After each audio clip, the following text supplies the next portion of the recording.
One and all, and welcome back to Seeking the Hidden Realms. I will be your GM. The horns must come on! Hang on. We will wait. Do it properly. This is important. There we go. Okay. I feel powerful now. As well you should. Welcome back to Seeking the Hidden Realms. I will be your GM, Joshua McGregor. My pronouns are he, him, and I am joined by a group of wonderful people. Say hello, wonderful people! Yeah, we're all wonderful. You are. And let's go around in a random order. We got Kieran. Good boy, my name's Kieran. I play the Frog Boy. We both use he, him pronouns. Pronouns. Pronouns. I'm joined by Alberta. I don't know what was just said, but I'm name. Alberta. I use she, her pronouns, as does the character I'm playing this evening, Suzie Coin. Wonderful. And we're joined by Carrie. Yo! Hi, I'm Carrie. I use they, them pronouns, and I play Piuwhgieawrg, who uses he, they. And last but certainly not least, we have Daisy. I'm Daisy. I play Ravenel, and we both use she, her pronouns. Wonderful, wonderful, wonderful. Okay, a quick recap before we begin. Last time, you guys set off into the city and went to the library in Arensdott University to do some research. There, you did a little bit more digging into Hellebore, into the Airswefts, and into the planet of Vulpikar, which is your lead given to you by the goddess Avandra. You discovered that the designation of that planet, in terms of its usefulness to the Ismaran gods when it was part of that empire, was as a research planet. And you also discovered that it may possibly have been the last known location of Derifel, the Ismaran god who is in charge of the Ismaran religion and the religious conquering of the various worlds that Aranor made war against over the course of the Empire phase of his reign. Then you, oh yes, and you met Winifred, the librarian, as well. Who totally works there. Who totally works there. And is sometimes George. And yes, we established after the cameras were done rolling that the previous librarian, who she found dead and just took his job, was George. George the librarian. You guys then went out and saw that there was a gathering of a riotous mob who were planning on taking control of the city away from the Wild Guard. They were led by the grieving golden dragonborn Anali, who was whipping them into a frenzy. Due to some name magic, some excellent speeches atop a statue, and a well-timed wild magic surge, you were able to disperse the crowd, deal with the situation, but were given 24 hours by Anali to solve all of their problems to do with the Silt Mother before they will gather again in greater force. However, you, thanks to an astoundingly high roll on the part of Ravenel, were able to recover some documents and various bits and bobs on Anali's person. First of all, forgot, Piuwhgieawrg dove into Anali's mind. Absolutely fantastic move. Learned that she has the backing of the Pack-Me Corporation, and then Ravenel has got some actual proof therein. You guys ran towards the East Gate, and that is where we are now. The fog cloud disperses, and finally your eyes and nose and mouth are clear of fog, Piuwhgieawrg. The rest of you catch up and followed up. You have not rested, but you do have that ticking timeline, so it is up to you what you do now. You can stay and rest and prepare yourselves and try to deal with the mob. Or you can go out and try to go via the Watchtower to deal with the Silt Mother. Resolve that in whatever way you see fit. I know you guys are not interested in fighting her necessarily.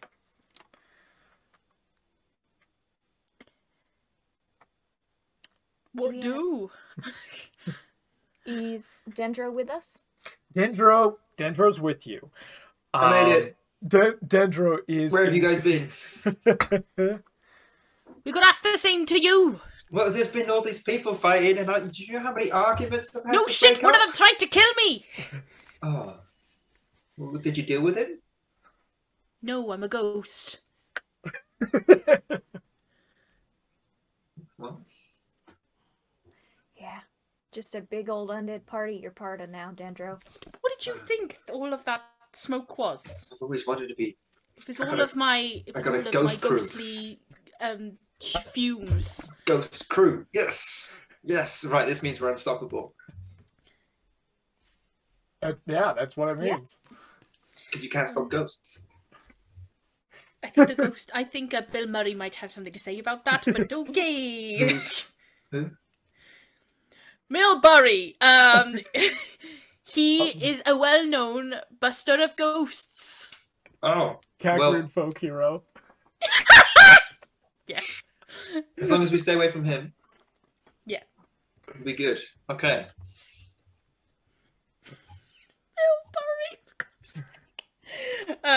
Right, so we have 24 hours to solve an entire community's worth of problems. So, where should we start? What's the biggest problem? The Silt Mother. But Yes. I feel like we should start with something a little, more doable. Frankly. But if you want to, like, if they're all angry about the Soap Mother, then if we deal with the Soap Mother, they won't be angry, right? Is it like you kill that queen bee and then all the other little bees die?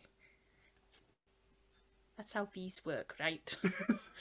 I don't know. Nothing. If I'm being entirely honest. They No. swarm and okay, legit. I follow a TikToker. I follow a beekeeper on TikTok, and if they don't have a queen, then they swarm and they fly off and they just like die of starvation. They have no idea what to do. So, yes. Who's the bee god on this planet? Jalzoa is the Jalzoa. great spirit of that's the bee. Well, Are we being attacked by bees? no. Let's just forget about No, the bees. But thank you for the bee facts. That's really Yes. cool. Thank you very much. TikTok has its values. Anyway, so really, I think once we are able to get to the Watchtower and re-establish communications, I think that might be a little bit more helpful for the city. I think so. That's what we've been asked to do. So, when we go back to Alani in 24 hours and say, hey, look, we solved one thing, now you can tell other people we solved the one thing. She'll totally forgive us. How many things are there that needs? Because like one thing, and if it's just like 3 things, then yeah, we've done a third. But if we go back and say, hey, we've done one thing, and then they ask, what about the 39 other things? It's like 3 things. And honestly, like, they're all part of, like, the overall Silt Mother thing. But we need to figure out what's actually going on with that. And I think Isabel seemed to think it would be a real big help understanding what was going on if we went to the Watchtower. And out of character, I feel like I want a laser weapon. I feel like we might need to have a conversation with someone who isn't here to maybe address one of the ways of dealing with the Silt Mother. Watchtower it is, huh? Doesn't mean we don't, like, we can still do that. I think there's something in that fucking shovel. We really need to understand Bullywug so we can contact Roe. Not just the ship in general. I mean, we can. What do you need to understand Bullywug for? Oh yeah, you're here. But also, like, what do you need to understand Bullywug for? Because you set the settings on the thing. Yeah, but you maybe change that back. That thing's been in Did your we? language the whole time. Yeah, it still goes bong. But I changed the language. Yeah. Oh, if we did that, I forgot. So that's probably where that's been coming from. Has been me forgetting that happened. Suzie changed it back because it was really funny. It's her version of Duolingo. I've been learning a few words Learning. here and there. It's just Oh, yeah. immersion is really important. Yeah, excellent. Okay. Anyway, should we go for the Watchtower? But like, how are you guys feeling? Because I got roughed up a little bit, you know. Did you really? Yeah, You really got roughed up there? yeah. I mean, look at me. I got scrapes, and there's still. I mean, I know it was a while ago now for some people, all right? But like fighting those plants, it wasn't easy. Should we Okay, yes. maybe take a short rest? Which is like, how are you guys feeling? Because like, you seem to be doing better than me. I'm feeling fine. I nearly died, so that's great. That doesn't give me an existential crisis at all. There's a couple things that I feel like if I had a breath, I would be able to do them again today. That I can't do anymore. And I'm like a third of the way down. My hit points are like a quarter. You guys want to have a short rest? Oh, keep go going. on then. You Oh, do keep also going. you do also have healing potions if you want to get Dendro up to a safe hit point total. Yeah, before what are head you? out. What are you at, Dendro? I'm at 16, 16 out out of- of 30. 30. Okay, we have 4 regular, 1 superior, and 2 greater. The order is how they're written, not the order of strength. So regular, greater, superior. Yes.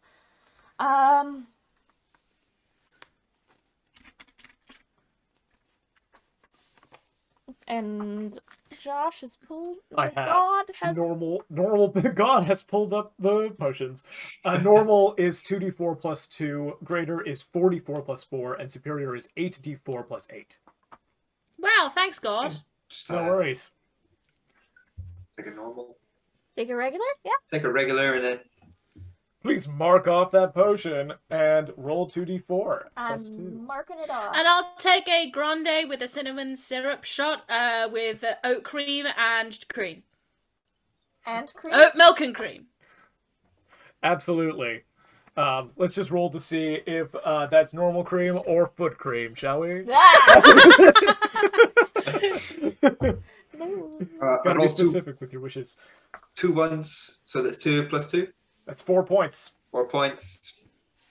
You go up to 20. Go to 20. Bloop, bloop, bloop. Okay. Let me know when you're leaving the city. Just do whatever you want to do. I'll let you guys run it until then. I mean, do we need to do anything else before we go?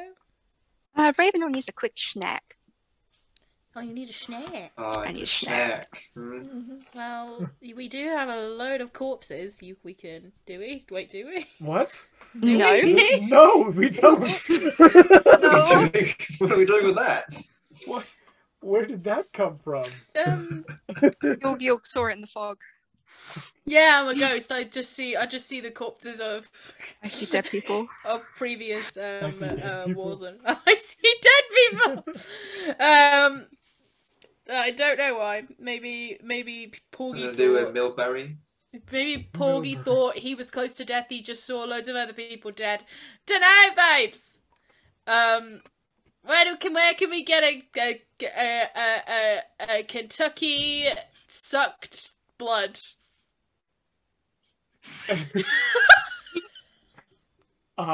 So your options insofar as that are concerned are you can try to feed here before you go, or you'll remain hungry and that's not a great state to be in, very uncomfortable for you. But you can save that and maybe try to find an enemy as you go. It's something that I think would be achievable if you guys did a short rest. I would account that as part of the short rest for you, would be going and feeding on someone. So it's your choice. I would like to vote for feed, so that's a short rest. Cool. Yeah. Yeah, short rest works for me. Could have voted for this before I drank the potion, Ravenall. But it means you need to spend fewer hit dice, potentially. And who Yes. knows what else the day will throw at you. And whether you'll And need to short rest I again. make for everyone.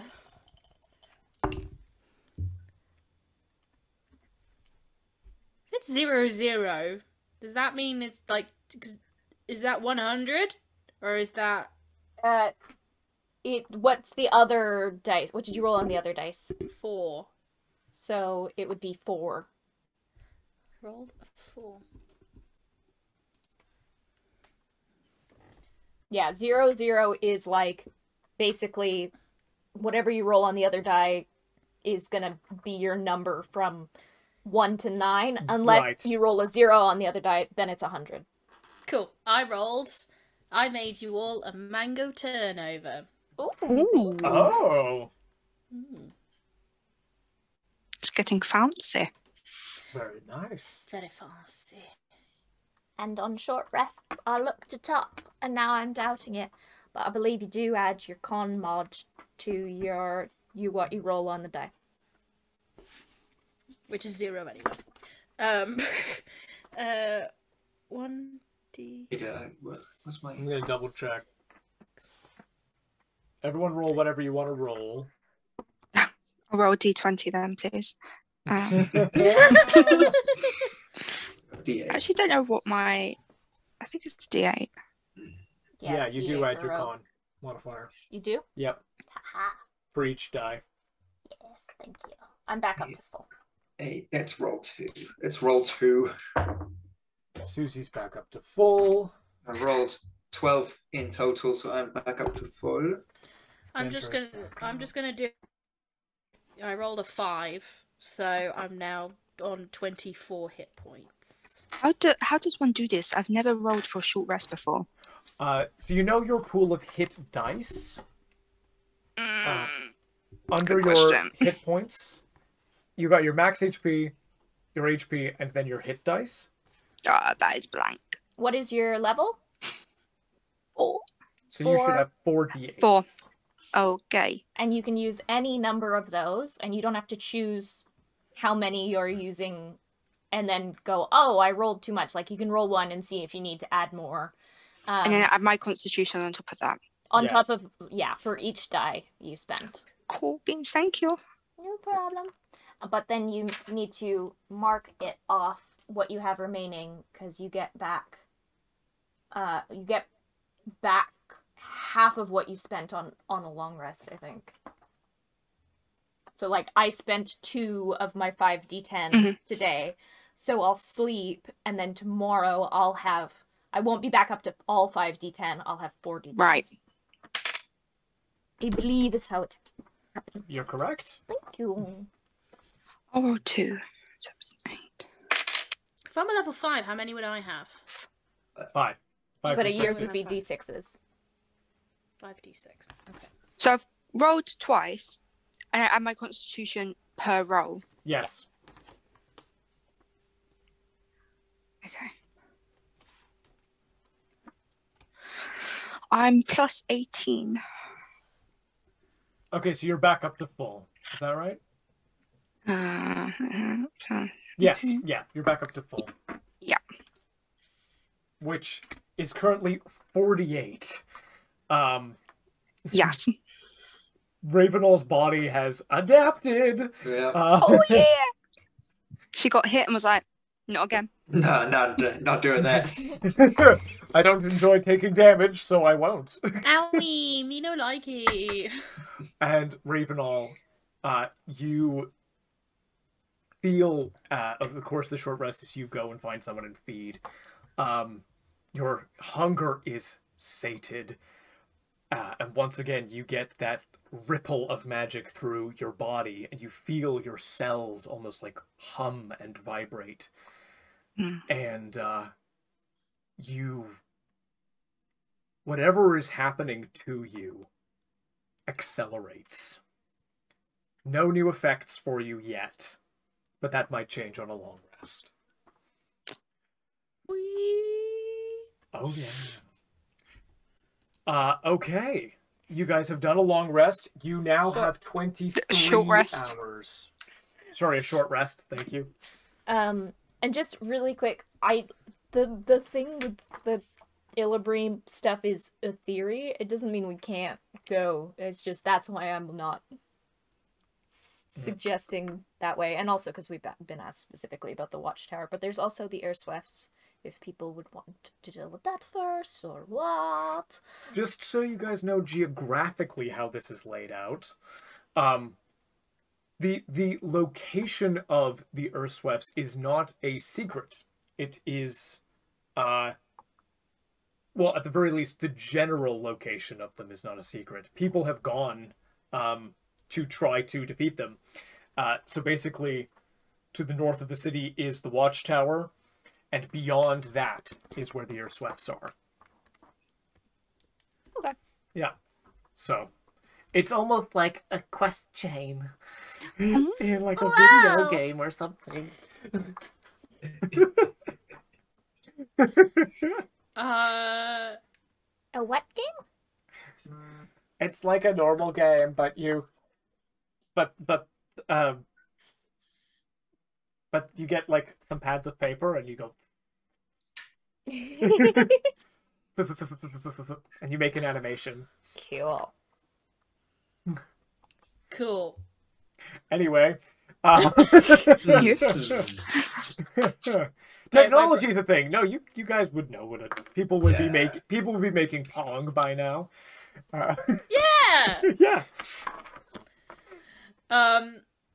Cool. So we're still going Watchtower, or are we? Cool. Okay. All right. I vote for Watchtower. Yeah. Yeah. All right. You guys head out of the city. Kiblini Ikra opens the gates for you. And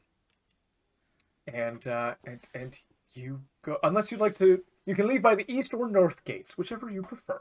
I thought East was shut. They're both shut because the Oh. city's on high alert, but the people will open it. They'll for let you. us out. They'll let you out of the city, yeah. Maybe. Yeah. Sorry, go ahead. No. I was gonna talk out my butt. So if you have a more confirmed opinion, I was just thinking maybe if we head through the north gate, that's less of the area outside the gates we have to navigate, seeing as we're heading north. We don't have to cover like a quarter of the city's perimeter outside the gates. Smart. that makes sense. Mm-hmm. You head to the north gate. The wild guard captain of the north gate is a young tiefling with azure blue skin, whose name is Maravinji Barove. Nice. Oh, our internet's bad. Uh-oh. Yeah. And we're back, folks. Sorry about that. Just a few technical difficulties, but fingers crossed, knock on wood, we are good. Yes. Let's go north. You guys go north and begin to make your way through the forests of Ipia. Here, this is a classic sort of dark fey forest. The trees are wide and gnarled and looming, covered in vines growing over previous generations that have died, still hanging to their bark and branches. That's All fine. right. Okay. We go north. The stream lives. The stream lives. So many problems. So little time. Okay. I swear to you, you're in the woods. In the woods. Good. Into the woods without the It's light. dark, it's fey, there's ambience and atmosphere. I set the scene, alright? Don't worry, Josh. It's spooky as shit. We love it. It's spooky as shit, and you love it. Okay. Here's what we're gonna do. For every hour that you travel, and it's 3 hours to the Watchtower, Okay. we are going to have all 4 of you roll a d20. 4 per hour? 4 per hour. And what we're going to do is, on the first roll, I'm going to take the highest roll that any of you get. Oh, that's very nice of you. On the second, I'll take the second highest. And on the third, I'll take the third highest. So please, can I get a d20 roll from all 4 of you? You cannot. No, it's just the answer. No. So I rolled No. a 6, so you'll better roll higher. A 6. No. What did you get, Daisy? 4, 4, and what did you get? 15? Oh, 15, shit. all right. That's good. That's good. Guess what? A 15 is a peaceful journey. Oh, my God. And you make your way for the first hour without incident. Incredible. Well done, Daisy. Thank you. And to Well think, done, Ravenall. as we were walking, I was saying, "Come and get us." Don't. Dendro, you shut up right now. Sorry, I'm bored. I don't like walking. Oh, you want boredom? I don't want boredom. That's why Punch. I'm yelling. Piuwhgieawrg just like pretends to go and punch him in the face. Piuwhgieawrg, that's a child. If you do make contact, that's a point of poison. That's why I said pretended. Okay, good. Second hour. You are you Dendro yelling challenges into the woods? Don't you dare. I was. I have stopped will now since being told fly to away stop, and leave but you. I did yell. Okay. No. You, Dendro, Yeah. feel this presence. And you, the Mycon back in the room, spoke directly to you in your mind, but then left. And you feel that same presence in your mind. Can I get... Ooh. Okay, wait. Give me 1 second. I'm actually Take going all to the give you time. something. I'm asking you for an intelligence saving throw. Is what I'm Me? asking you. I'm asking you for an intelligence saving Yes. throw. Okay. Um, That's just a flat. Oh, Alberta. Bless you. You need like a little cardboard screen. I Yeah, do. 16. I need. A 16 is good. Where is my cool shit that I've made? I couldn't tell you because I'm not looking. Huh. He's a very good player. Bless you, darling. That's fine. That's fine. You got it. You get a 16, and that's good for now. And what that allows you to do is, for 16, you have an understanding that your body's been infiltrated.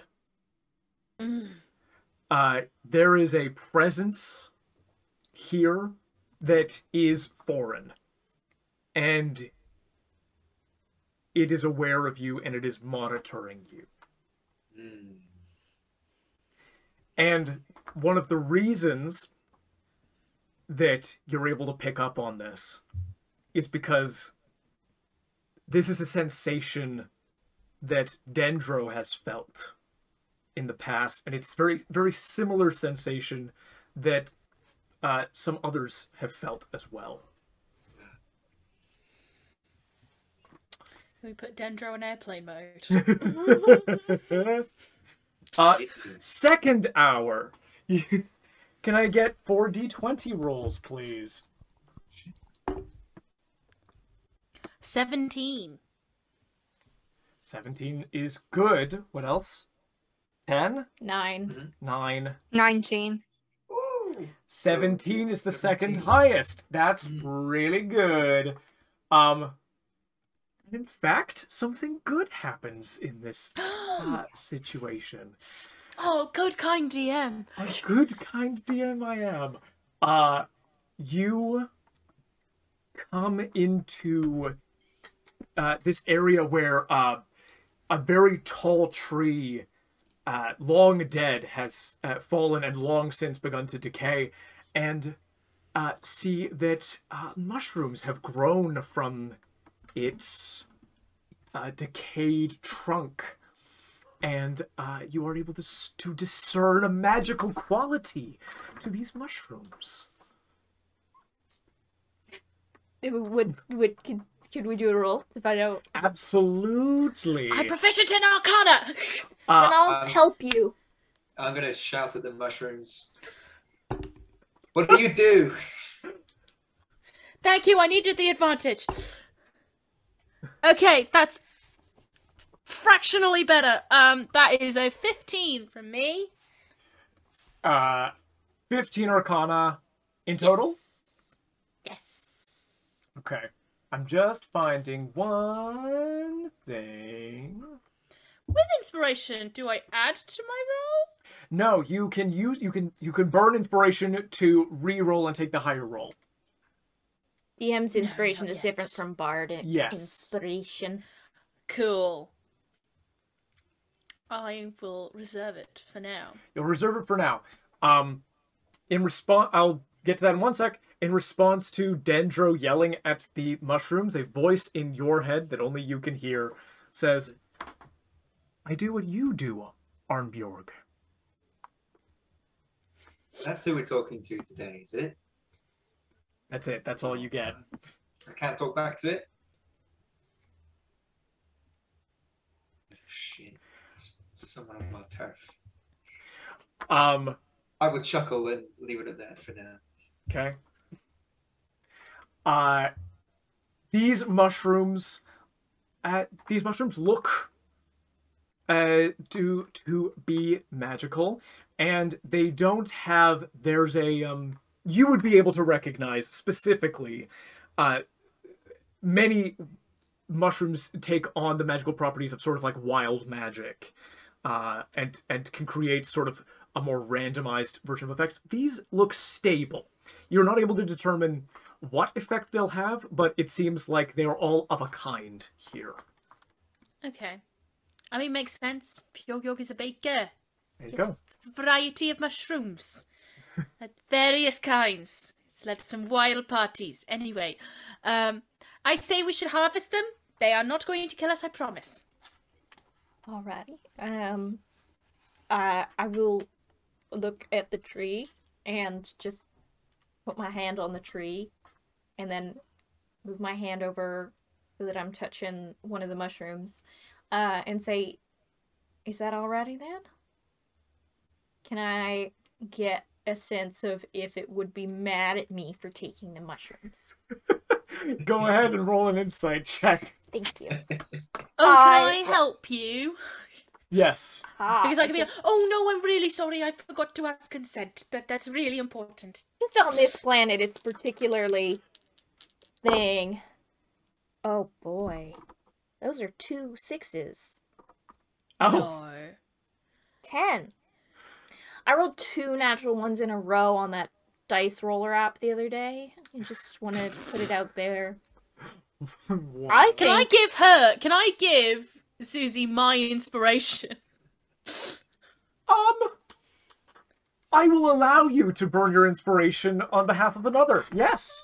If you Yes! wish to. So sweet of you, thank you. I will put these ones to the side so that they can have a little nappy time. Little time, yeah, time out. Come on. Okay. So that's an 8 on the dice for a 12. Thank you.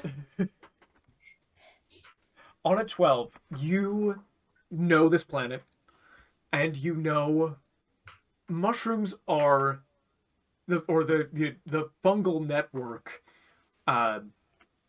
by which like the Myconids live and gain their authority are sacred in the sense that they are seen as connected to the Great Spirit of the world. You know that the Great Spirit of Piuwhgieawrg doesn't mind people taking so long as they give in return and you're pretty much paid up. Okay, cool. Thank you. Thank you. Thank you. I think we're good. Okay, good. Yeah. You were able to harvest 9 of these mushrooms. All right. Do you want to put that in your handy dandy recipe book, Piuwhgieawrg? Yes, I will. Thank you. 9 magic shrooms. When the police come and search for my stuff, they'll be intrigued. Okay, we don't know yet what they will do. Eat them and find out. Yeah, you guys. Am I hungry? Eat these fucking mushrooms. Yeah. Well, you did just make a lovely pastry for everybody. I did. You know what? I will eat one of the mushrooms. I'll take one for the team. Okay. Please roll for me 2d4. Oh no. Hang on. I need to say I have 8 magic shrooms now. D4, did you say? 2d4. 2d4. Okay. No. Hang on. In total, that's a 4. You gain 4 temporary hit points. No! Fuck yeah. Okay, cool. It's past my maximum, but I'll take it. Temporary hit points don't affect your normal hit points. They are an extra pool of hit points that are depleted before your hit points are affected by damage. Cool. And they don't stack. What do you mean they don't stack? You couldn't eat multiple of these mushrooms and get extra temporary hit points. Got you! Okay, cool. Oh, wow, guys. I feel suddenly really, really rejuvenated. You look good. Thank you. Am I glowing? You are glowing. Always. Ain't that the truth? John is a very lucky man. Anyway. Okay. 3rd hour of travel.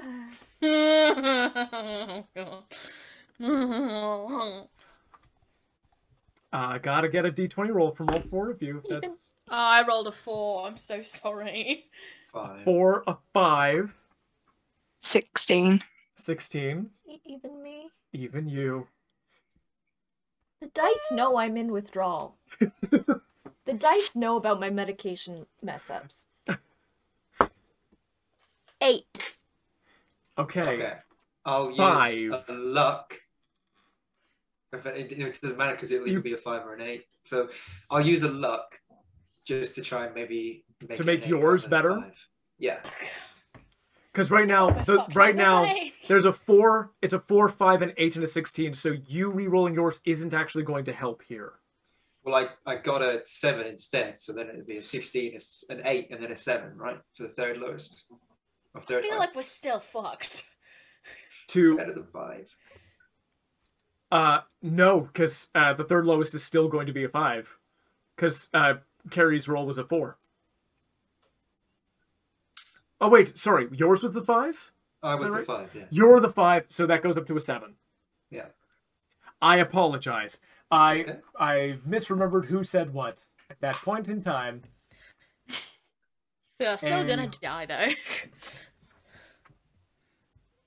Okay. Oh, no. I just need a second. Give me one moment here.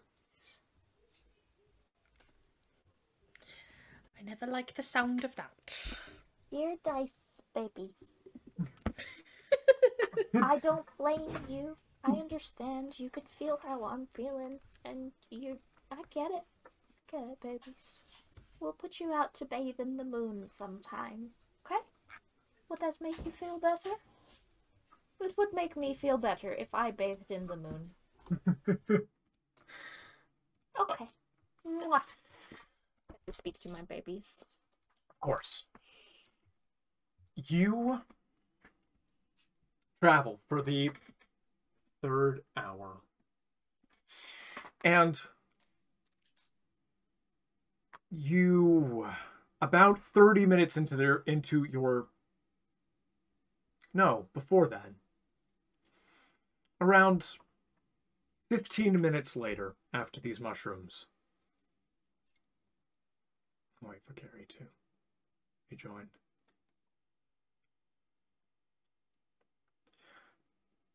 Sorry? Sorry, apologies, I'm back. All good. All good. About 15 minutes into your journey, you come across an area. Can I get either a nature or survival check from everybody, please?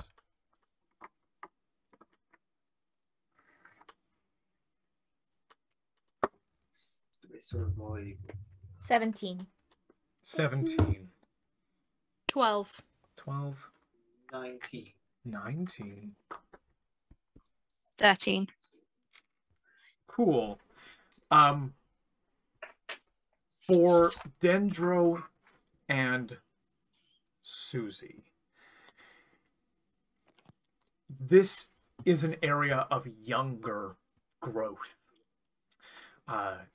There's a difference between the centuries, millennia old trees and undergrowth to the newer ones, and these are full grown. However, it is clear, especially to Dendro, that this site was either burned or blasted away at a certain point in time. Yeah. But what all of you see are that the trees that grow here appear to have faces. And here and there, the slightest indication that more of a humanoid body is encased in their trunks.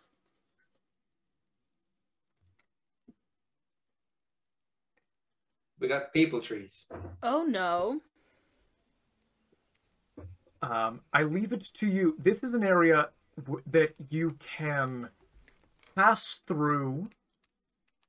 If you would like to investigate further, you are able to, or you can just pass on from here. I think I would like to briefly. I don't know what everyone else thinks. Because nothing is moving. These figures are immobile and inside of the tree trunks. It's just a matter of whether you're interested in that or not. I would like to look into it further. I'd be down to look into it, just not touch any of them. Of course. Yeah, I Yes. am getting real close to the tree people.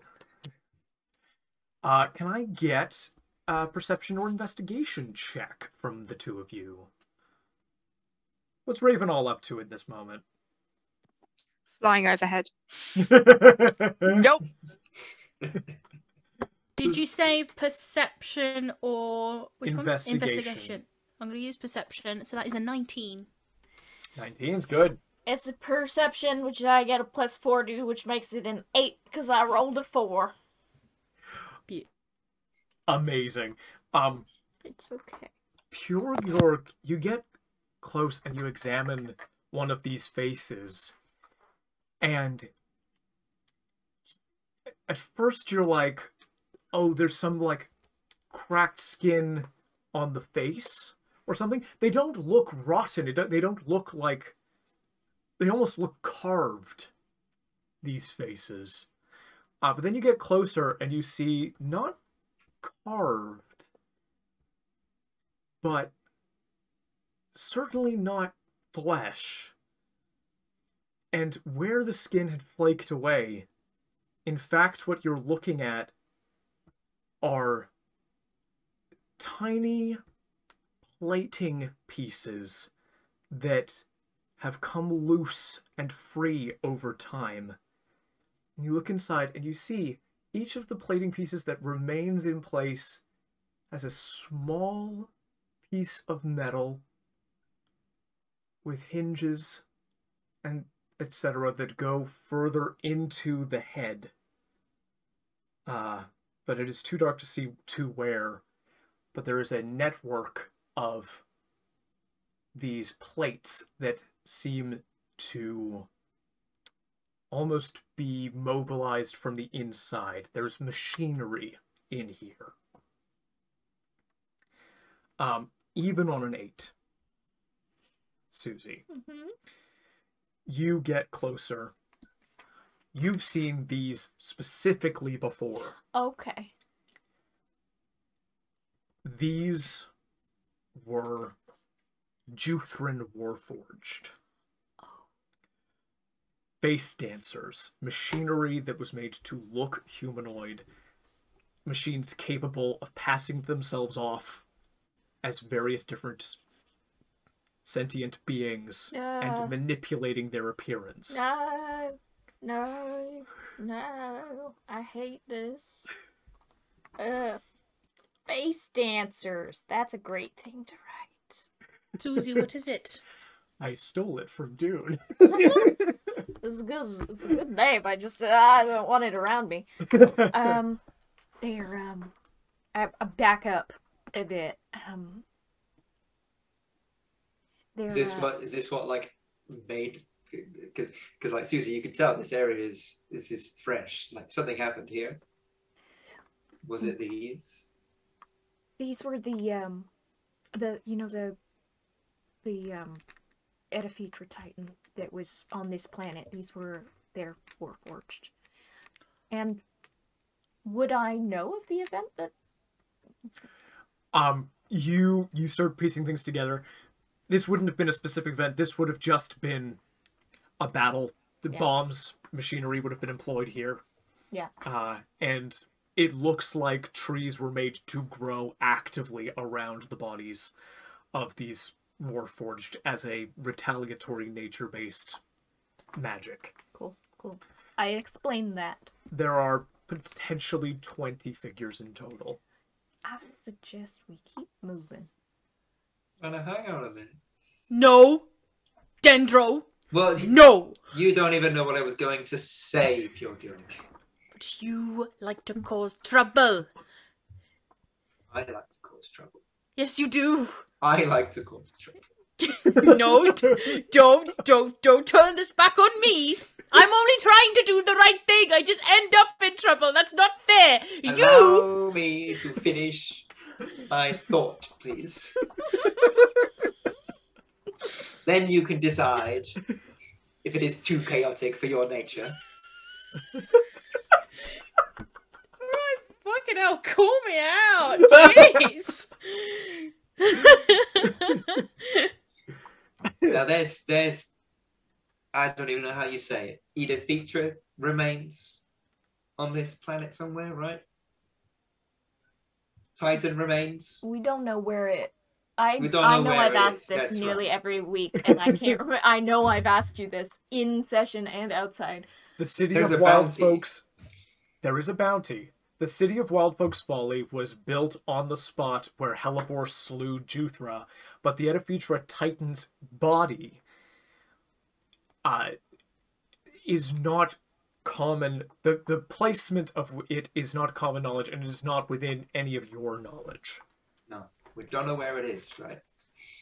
But if you're saying these are the bodyguards made by that Titan, and they're robots, they're warforged, then maybe we can get some information out of one of them.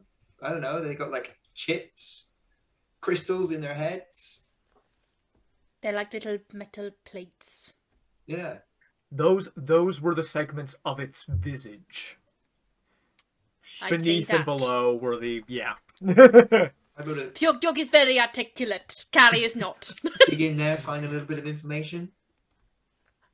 Just saying. Don't we want to solve that town's problems in 24 hours? Well, at this point, 21 hours. Then why did 20. we stop and look at the trees in the 20. first place? Because I was curious. Yeah. And now we got this maybe. But now lead. we might die. You know? Why? They're encased in trees. They might break out of the trees. May I pose a possibility? Please, because this is a discussion. Thank you.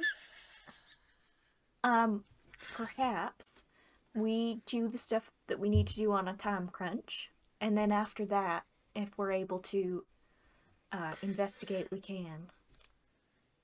What a good idea. We come Good back. compromise. Yes. But thank you. What do you think, Ravenall? It's just like flapping above, and she's like, "Whatever you say." Just shout it down.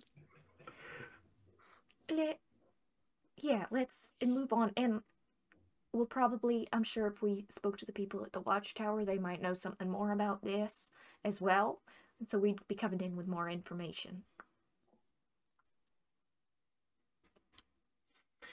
Okay. You make to leave this place, and as you go, all of you catch the glinting in the lens eyes of the Juthran warforged, just the trick of the light passing through the leaves, nevertheless leaving you with an eerie sense as you make your way out of this place, and you can carry on your way. Like that. I like that. We will not necessarily deal with this now, but can I just say that we come up with a system as soon as possible whereby we can indicate if we're the real us to the others, if we think anyone's been replaced by face dancers. Yeah. Cool, thank you. That would make me feel a lot better. It's been noted. Josh, it's been noted. It's been noted. Thank you. What if we asked each other questions about our time together that only we would know? We would... Yeah, it would have to be something that we know we weren't on the ship or potentially being listened to during. So maybe we come up with specific things where we know we weren't being watched. That sounds good. Maybe it's something, we go into a private room and we find out what pastries you make us or something. And those are our code words. Maybe I should give you the sheet I use.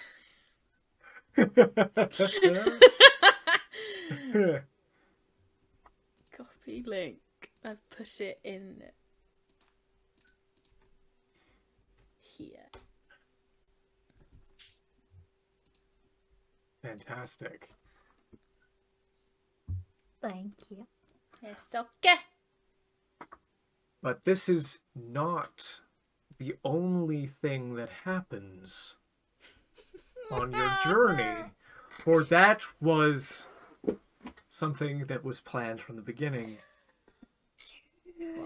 The 7 that you use for your encounter check comes into play 15 minutes later. And you, Piuwhgieawrg and Ravenall, feel something ahead of you. There is a lurch in your stomachs, and the hairs rise, your skin tingles. Both of you know what it's like to be either the instigator of or inside of a wild magic maelstrom.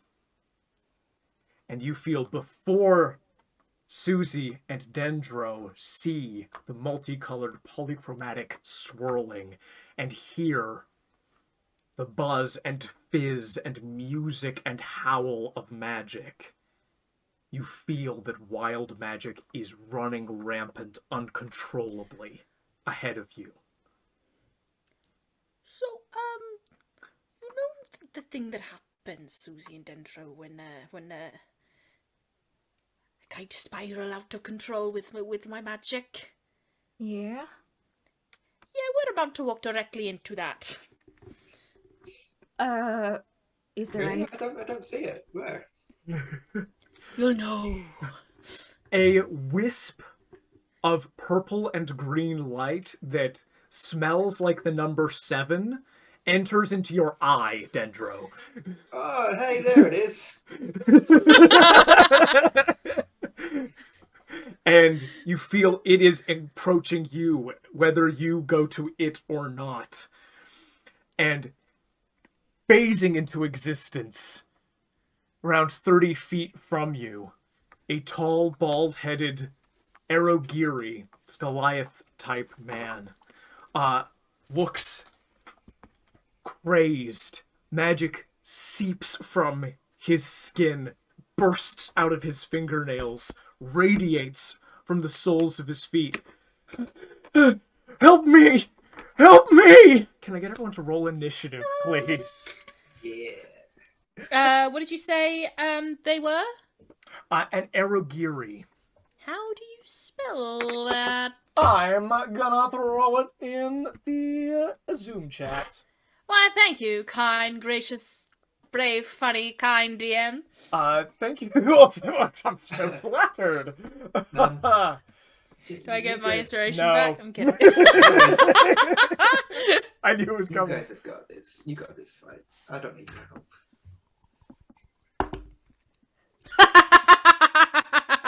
That's a 5 from me. Got it. Wait, where did that 5 go? There we go. I feel really just brain foggy today. What do I add to initiative? Is it Dex? Dexterity. Dex mod. That'll be a 21. Nice. Thank you for saving our asses, because Oh. mine is a 9 total. Okay. Because I rolled a 4. All right. You. Yes. You see this person appear in this burst of magic. Wild magic begins to swirl all around you. You knew it was coming. Ravenall, you are the first to act. This person does not even no role necessary, doesn't look like they're in control, doesn't look like they're malicious, looks like they want help. But I'm going to have to ask you to be creative, to be figuring out how you might provide that. There are no mechanics for this, it's just whatever you tell me. Or what you do in this moment is entirely up to you, of course. That's the same. So, is it for Ravenall, like almost looking in a mirror with that kind of the power under the skin? So, like, okay. And the blipping, because I've never seen it from an outsider's point of view when I just kind of appear. Yes, it's you know, yeah, the magic that is in your body that's teleporting you, that's making you undead, that's changing your physiology, is the result of magic like this that was instigated, or rather brought out of Chesh, right? So you are almost an example of what happens when some of that magic is poured into someone else. This is what happens. This is like what happened to Chesh. Like, anything could happen in this moment.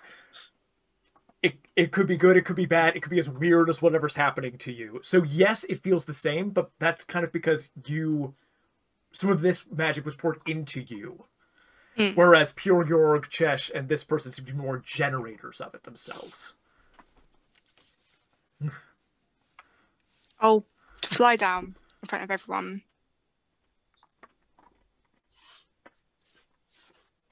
Because she kind of like opened her arms as if to try and absorb some of it. Very interesting. She has done before. So it's just like kind of intentionally now asking. You open your arms. Do you try to communicate this to this man? Yeah. So I kind of open. I'm like almost like a first of all like a. I'm not armed.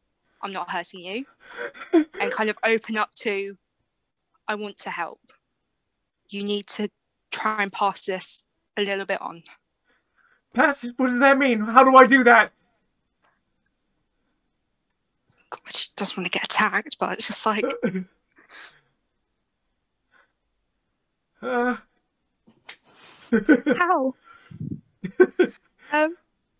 Ask it. It's a force of nature. Ask it to move on. Surely. Okay. He goes next in initiative.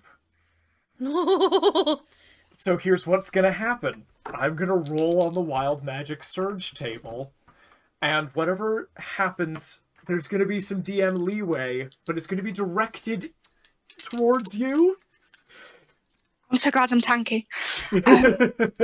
2. Alright, let's see what that is.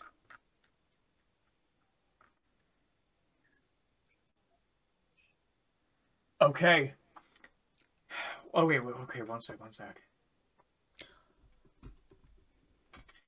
He... Okay, please, Magic's swirling around, the trees are being painted orange, bark flies off, and some of that bark is drawn in towards him.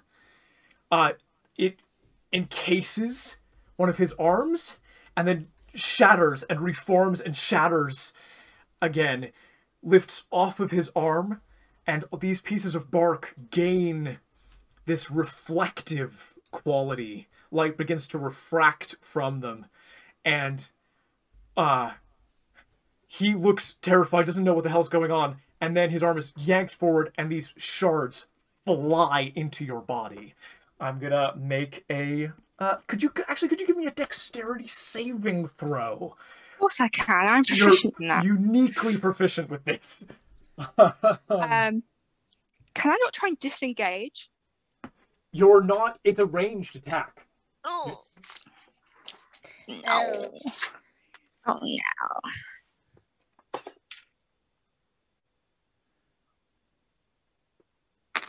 22? 22 absolutely passes. You are going to take 16 halved to 8 points of piercing damage. But here's the kicker. You remember bleed counters?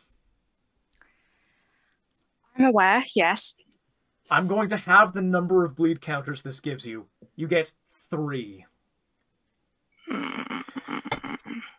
So at the start of each of your turns, you take 3d4 damage. So what happens is these shred, and your new tough skin resists the worst of them, and you're able to dodge out of the way. But where they slice into you, the blood flows. It does not stop. Oh god, I'm so sorry! I don't know what I'm doing. I don't want to hurt anyone. I don't know where I am. That is going to be Susie's turn. Alrighty. Susie's gonna mosey on up and say, alrighty, hi. My name's Suzie. I am uniquely equipped to handle this. We've been dealing with some wild magic surges lately. If you're finding you need an outlet for anything you're about to do, I am here to be a piece of rubber for you. Anything you do to me can't stick. You can kill me, I'll come right back up, alright? Everyone back the fuck up. And give me a persuasion check, if you'd be so kind. I don't think this is deception or performance. I think this is, yeah. Those are my deception and my persuasion are the same. Yeah. Anyway. But you haven't And I was said like, anything that's wrong. it could be either way. Okay, that's cocked. 14. I rolled a 9. 14. This person's panicking, but looks at you. You know what's happening to me? Yeah, we've had some experience with it. Oh God, can you help me? Yeah, we can help you. Okay, I'm not gonna hurt you. If you hurt me, I will be fine. Okay. Sometimes good things happen with these, too. I don't know. I turned someone's house into a giant strawberry. Well, they may not have shelter, but they've got food for days. They turned into the seeds of the strawberry. It was weird. Well, there'll be a really nice garden there. Suzie, that's fantastic. Dendro, that's your turn. I mean, are we just gonna leave this man to blow up Suzie? I mean, Porky has their own plans, so idea. So Then yeah, this is.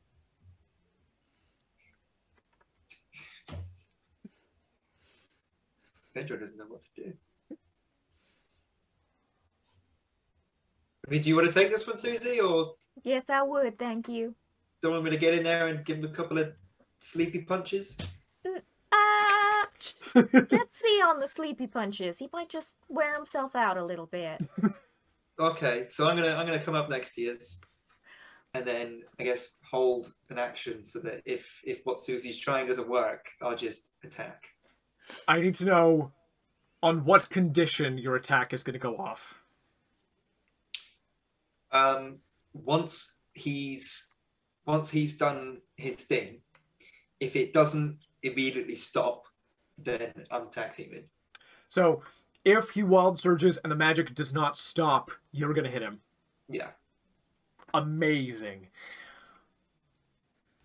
Piuwhgieawrg, that's you. okay, so I think Porgy looks at his wedding ring, which became his arcane focus, and looks to it and feel free to disagree, Josh, but I feel like there's like crackles of like wild magic or like always like little bits of lightning always coming out of it. So I'm like, oh, John, I hope your love for me withstands this.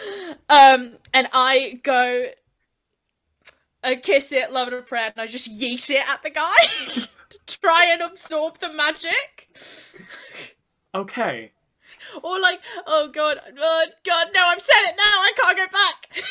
Oh, did you want to amend that move, or? Well, I just don't know what would work, because obviously I've never done this. I just don't, I want to try and absorb the magic into the ring. Okay. You're the second person to be trying this. Can I get a straight charisma roll from you and Ravenall? Okay. Because you were also trying to absorb this magic. That's a saving throw, or just regular? It's, Yes. Nat 20. No! Turn back into Thesia, the bard with charisma who's like, I've got a plus 18. It's I rolled a stupid. 15, so... 15. These are good. You yeet your wedding ring at this guy, and it flies forward and hovers in the air, almost like drawn to a stop by magnetism between him and Ravenall. And you see the magic billowing out from around him start to funnel itself round and in and through the ring and into Ravenall. And slowly, it's not there yet, this magic just seemed to be calming, and channeling into Yes, into our fairy Ooh. friend. I wanted that, but regret. Well, You know how Thor feels when Captain America moves the Mjolnir like just slightly and is Just like, a little bit. yes. "What the fuck, bitch? It's my wedding ring." Forgive me. I'm actually pulling up something I didn't think I was going to need. He's pulling up a whole separate thingy. I'm not looking. I really am. In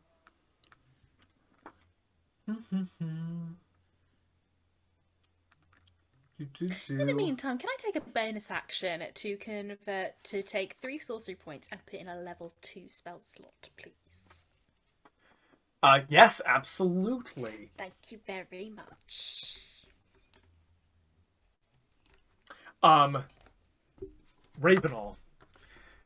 Yeah. I offer you the chance to describe this for your character. Your body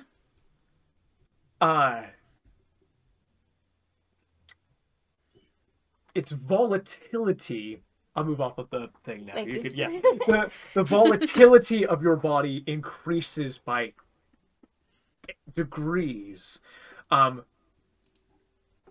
You start to lose control of the shape your body takes. Would you like to describe any eldritch transformations that you shift into and out of in this moment? Ooh. My mind just immediately goes to like liquid. Yeah. Kind of like, I know it's not really eldritch, but kind of just like a lava lamp. It's kind of just the fluidity of it all, and you can't really distinguish features, and it's just kind of like this iridescent, and you can kind of tell at the back there might be wings, like, but it's just kind of darker blobs. Incredible. Absolutely, yes. Your body, and I'm going to say there's like a fey quality to this as well, as the different parts of your nature sort of become that fluid. Bubbles and indistinct almost form can be made out as you liquefy, the wild magic surging into your body. Nat 20 is very good. The next wild surge that's going to happen is going to work like this. I'm going to roll 3 times.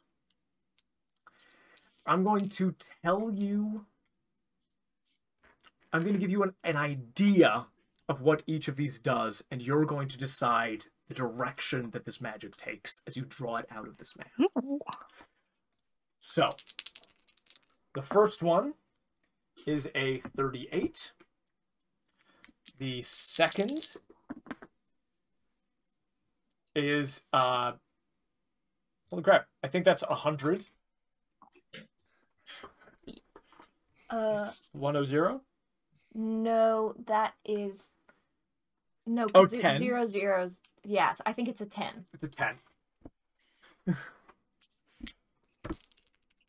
These dice are tricky. Oh, and that one is a 12. Okay. So, you get a sense for each of these as we get to this guy's turn. This guy pouring this magic. Oh, wait, no, it'll be Ravenall first. So, yes, you'll be dispersing the magic here. You take 6 additional points of damage. It's nothing. It's nothing. As you bleed. So yes. Let me just take a quick note of what these do.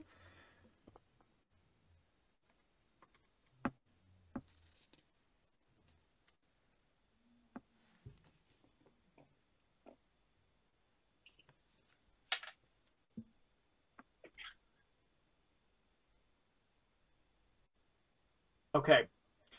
One of these is very mild. You feel that there's a way to channel this further into your own body in a way that will keep it within you in a manner that is relatively mild. The second one, interestingly, these all are actually about affecting you. The second thing you could do is do a more permanent alteration to your physiology on top of all of the other stuff that's going on for you. God. You feel this like weird thing of like you could do something harmless and temporary. You could do something to further diversify your nature or the physiology that you have, which is already so weird. Because you're currently rocking Fey, Undead, and Aberration, I believe. Yep. So, You're just collecting them like stamps. yeah. So this would Gym badges. This would add something else on top of all of that. And then the third is going more into the ethereal Fey side. You think that there is a way to channel this to glean something of the future.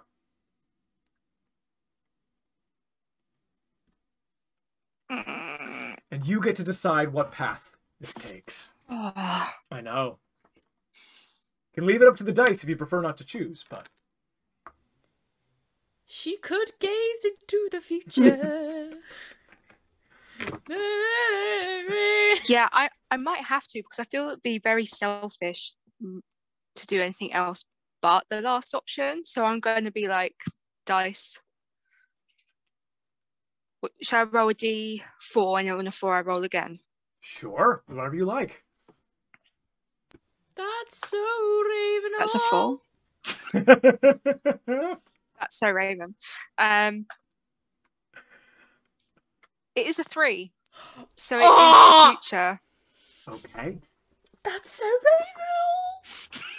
Raven. And I will say, as you channel this magic into your body and take on this form, as these shards remain in your body, these mirrors, these prismatic reflections, and through them, projecting from you, all around, you see these holographic images, almost swirling in particles, of things to come. You see... Oh, this is interesting. I don't know how much to give you. Everything. Everything? No. You see...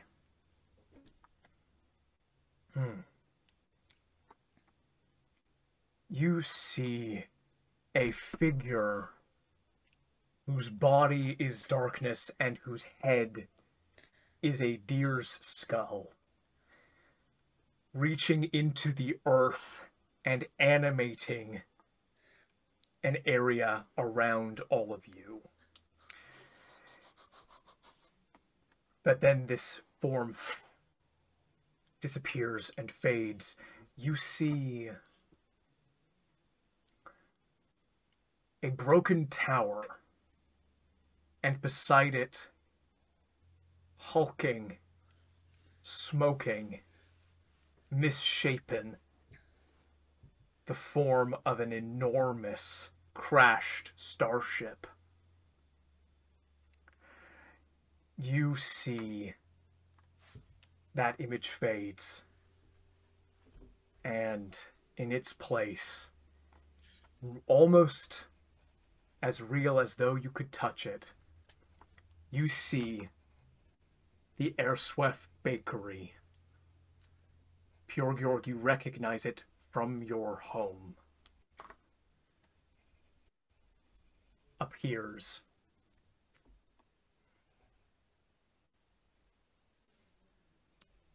And Huh.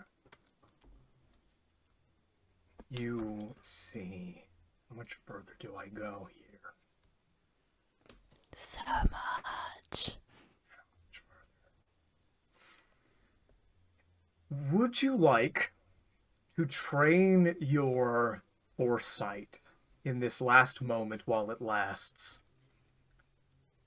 I will allow you to direct what direction you would like to see further along your current path, further towards something in your way, towards someone specific, either in your party or outside of it, towards an organization or faction, some world or entity.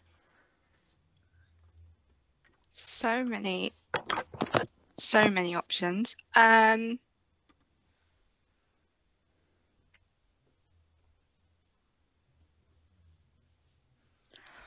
Ooh. Can I focus it on the entity I met on the ship?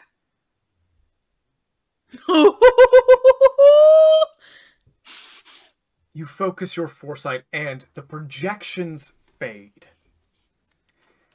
You feel the places where your eyes are in this body, amorphous though it is, burn with white fire. And you see the entity that you encountered. You see the ship that it is on. Nameplate along the side of the ship reads, "The Root Forger." You see the workings of this creature, its ability to create forms and peoples. And you see some of the people in that it can create. There seems to be that female human that you encountered before. There seems to be a fire genasi aboard that ship. There seems to be a dragon that is aboard that ship as well. You see Dendro aboard that ship. This is an amorphous creature that seems to be able to create as many copies of each of these beings as it needs at any given time. But with this foresight, you sense that there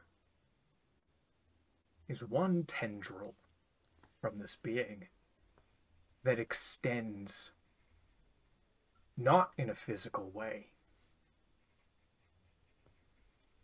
in any form, but in something much more psychic, cerebral, magical, psionic, of the dreaming. Some other tether. And it extends a long way. But you find your vision receding from that distant ship and that distant form of the Cerebroblex. Back and back and back. Until you open your own eyes again. And gaze once more upon the people here. On Dendro. And on Piuwhgieawrg and Suzie. And this Erogiri man.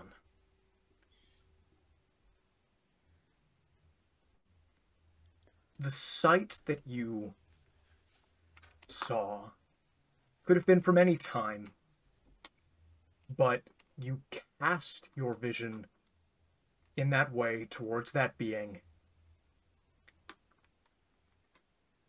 and the sense of it though space was all you looked at, was that at that point in the future,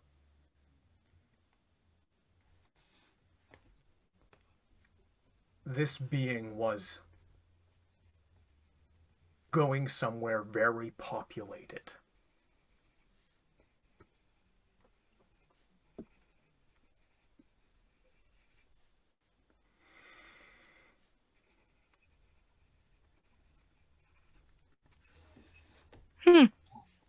Wild, the things that you have to improvise on the spot when wild magic is involved. Bra bra! Tight.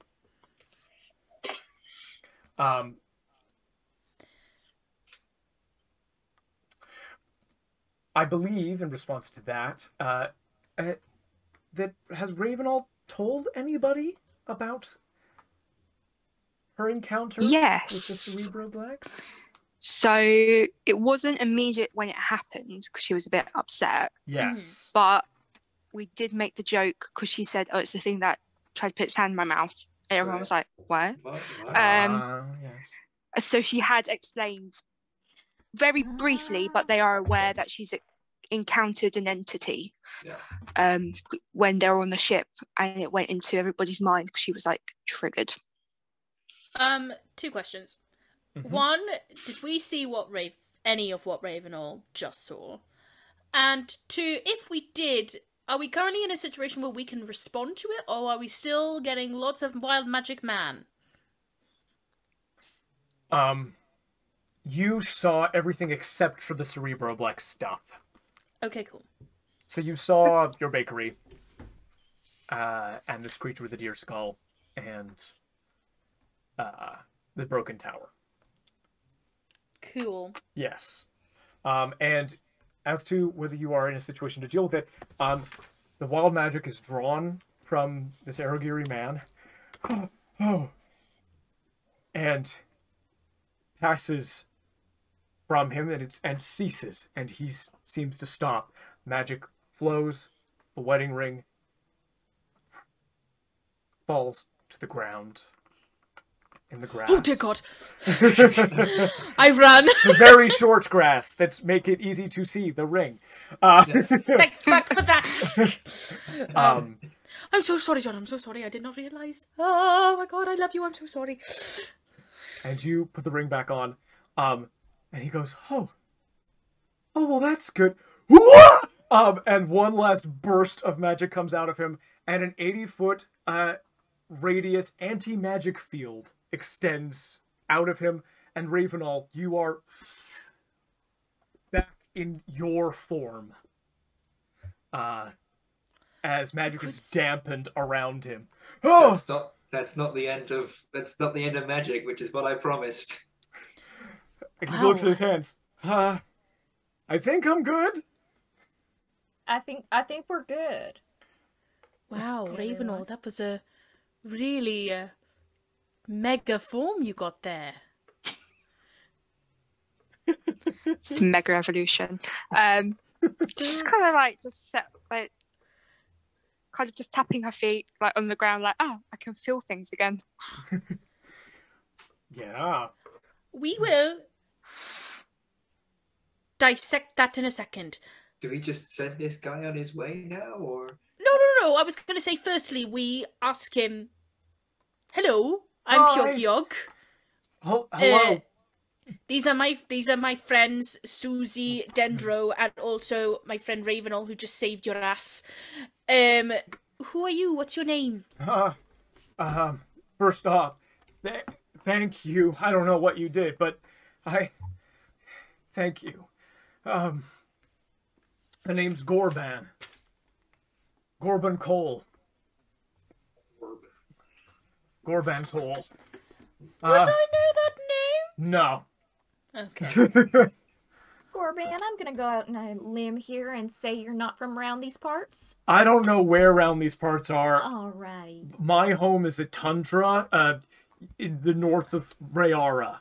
Yeah, no, I'm familiar with Rayara. You are aware of the Anaran Assembly. Yes. Alright, we're on another planet that's part of the Anaran Assembly, a piano shrimp. Oh God, no. Yes, we're on another planet. Oh God. We are. Oh. I'm afraid so. I don't like that. I know, sweetheart. I haven't heard good things about any other planet, actually. That's fair Maybe coming you need to from a broaden your Rayaran. horizons. You need to broaden your horizons a little bit. Rayara's really nice. I like my home. I mean, I hear your part is a little bit rough. Women. What about them? Exactly.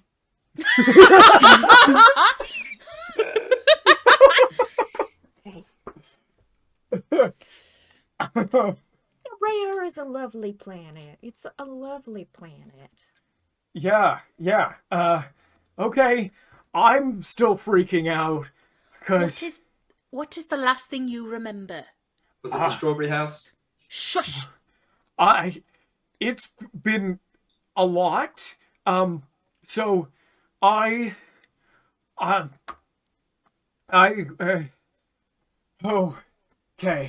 Ooh, it just takes a second. Breathe. Taking a moment. In, 2, 3, 4, out. 2, 3, 4. Okay. In. Okay. Alright, that's fine. Thank you. He does actually do what you say after he's told you to stop. I practice goat yoga. It's very fun.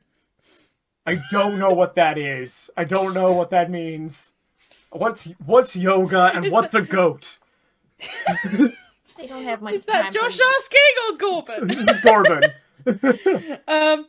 Well, it's just I'm a kind of goat, and we practice a form of physical meditation, and we call it goat yoga. It's a specialization. Okay, cool. Very cool.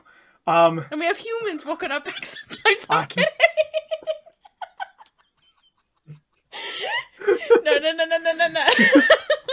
Gotta be real careful because sometimes you're halfway through goat yoga and a human shits on your back. Yeah. If anyone watching has not seen goat yoga, I highly recommend going on YouTube or TikTok and just looking it up. It's lethal. It'll make your day. It's quite something. Yeah. He goes, okay, I live in Jai Kahal. All right, it's this. How do you spell that? I can't read or write, but the GM will tell you in the chat. Oh, good. That's very helpful of them. It's all right, buddy. I'm sure you'll get back to Rayara in no time. You picked a real good planet to land on. Okay, I don't like that tone. Okay, well, Corbin, Okay. tell us. Yes. What's the last thing you remember okay. in Rayara? I'm getting to it. So I was working a normal day, right? Things were fine. The slaves were doing their thing.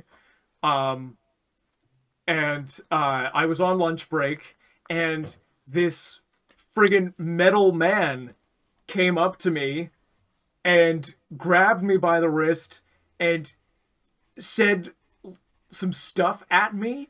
Was it something about the chaos factor? Yes, he said chaos factor. And then he hit me in the chest, which didn't hurt at all. And then the world became a kaleidoscope, and I barfed the sky into hell, and I heard the sound of my own birth, and it just kept getting weirder from there. And then I was here, and a wind picked me up and threw me into a tree, but the tree was clay. And then I was in front of you, and then we're caught up. It's remarkable. Okay. You don't know how to read or write, but you're such a poet. Sort of. No, I'm not. Screw you. So that has happened to myself. Also happened to. Double check if I know this. Do I know this about Ravenel's friend? Yes. This also happened to Ravenel's friend. Now, what Oh. happened is that somebody unlocked a magic power you might not have known about from within you, and they were trying to access that. Now, what has ended up happening is that it made your power go completely chaotic, to put a better word, and your magic unleashed itself in ways nobody could have predicted. And now you're here. Okay. And now you can do all sorts of spells and shit, and if you do it, then you might go crazy, and that will happen again. Okay, but you can find a way to control that. I'm in my very early days myself, but it very much helps. So this is my wedding ring from my husband John. This was. Can I get insight checks for everyone, super quick? Yep.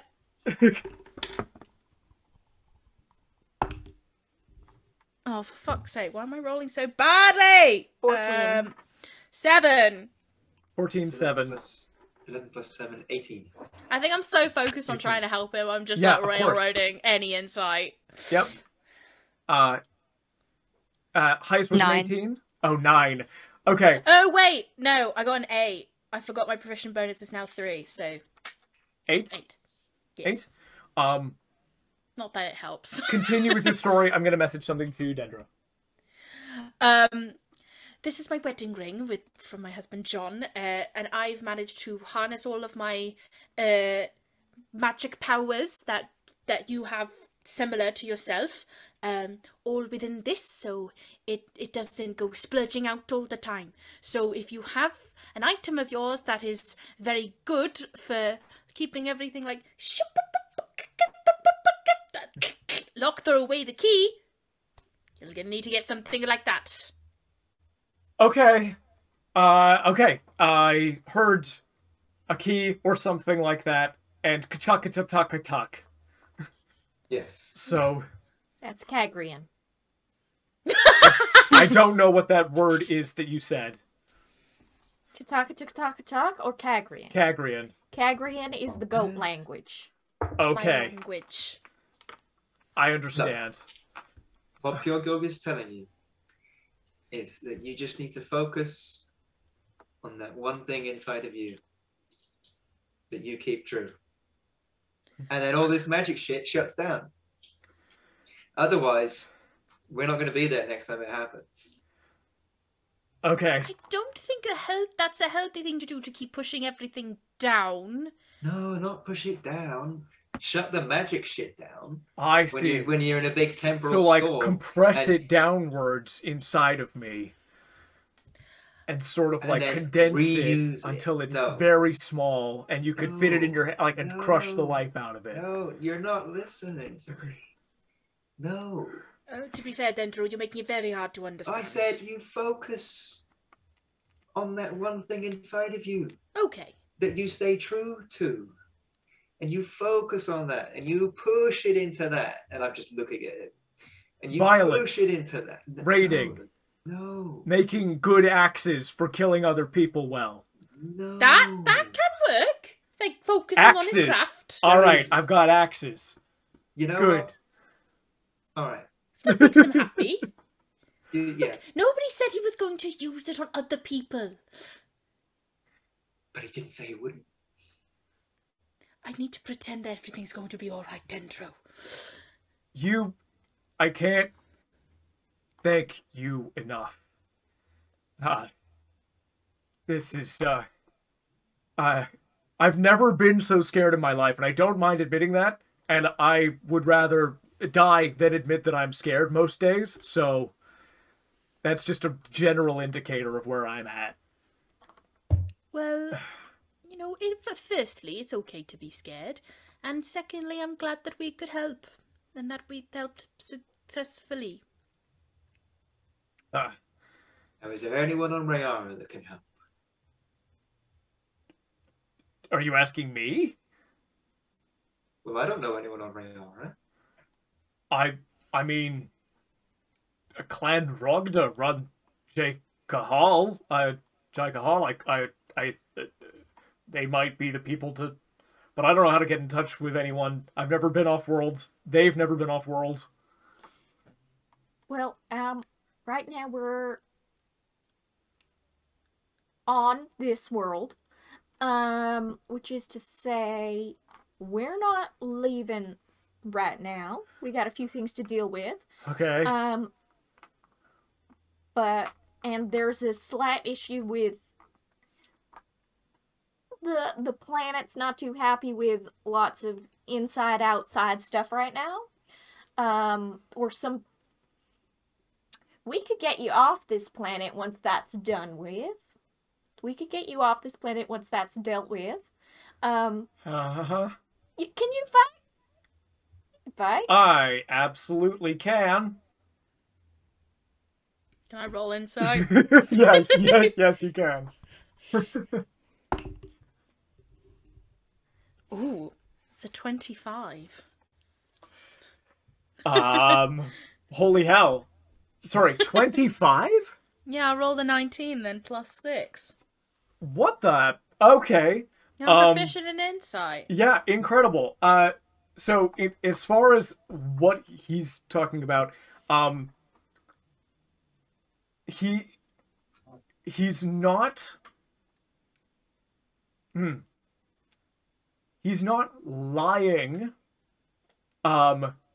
He just doesn't know if he's telling the truth or not when he says that. Oh. Gorbin. And you know what I've always wanted. The other thing I'm going to give you, because this is so high, is well, you like, as this conversation goes further on, you recognize that this man is the least bit attracted to you.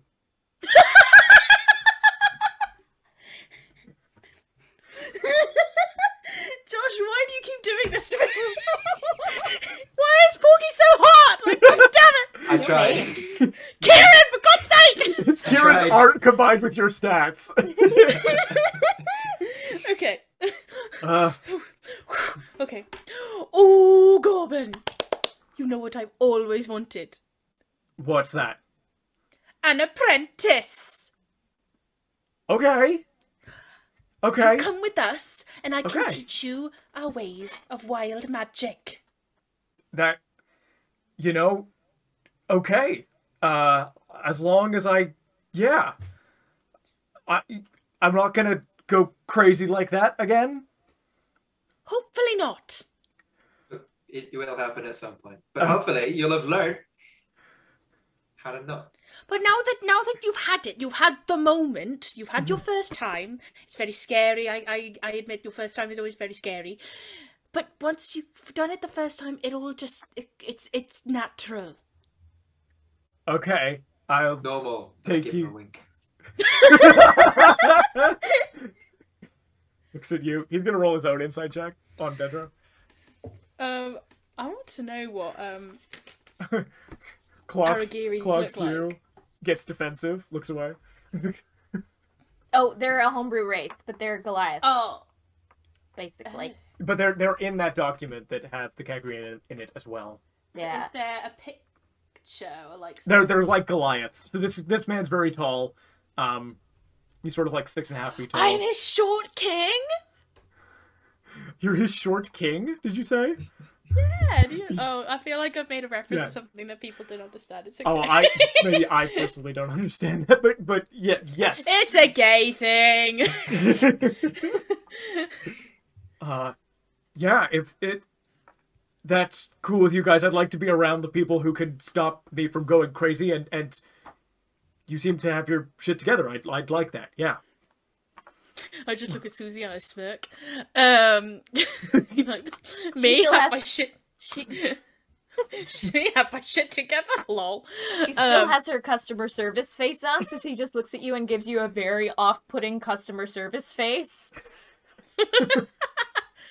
Well, firstly, what would be very helpful is, do you have any kind of item with you that could be your, what I'm going to call, arcane focus?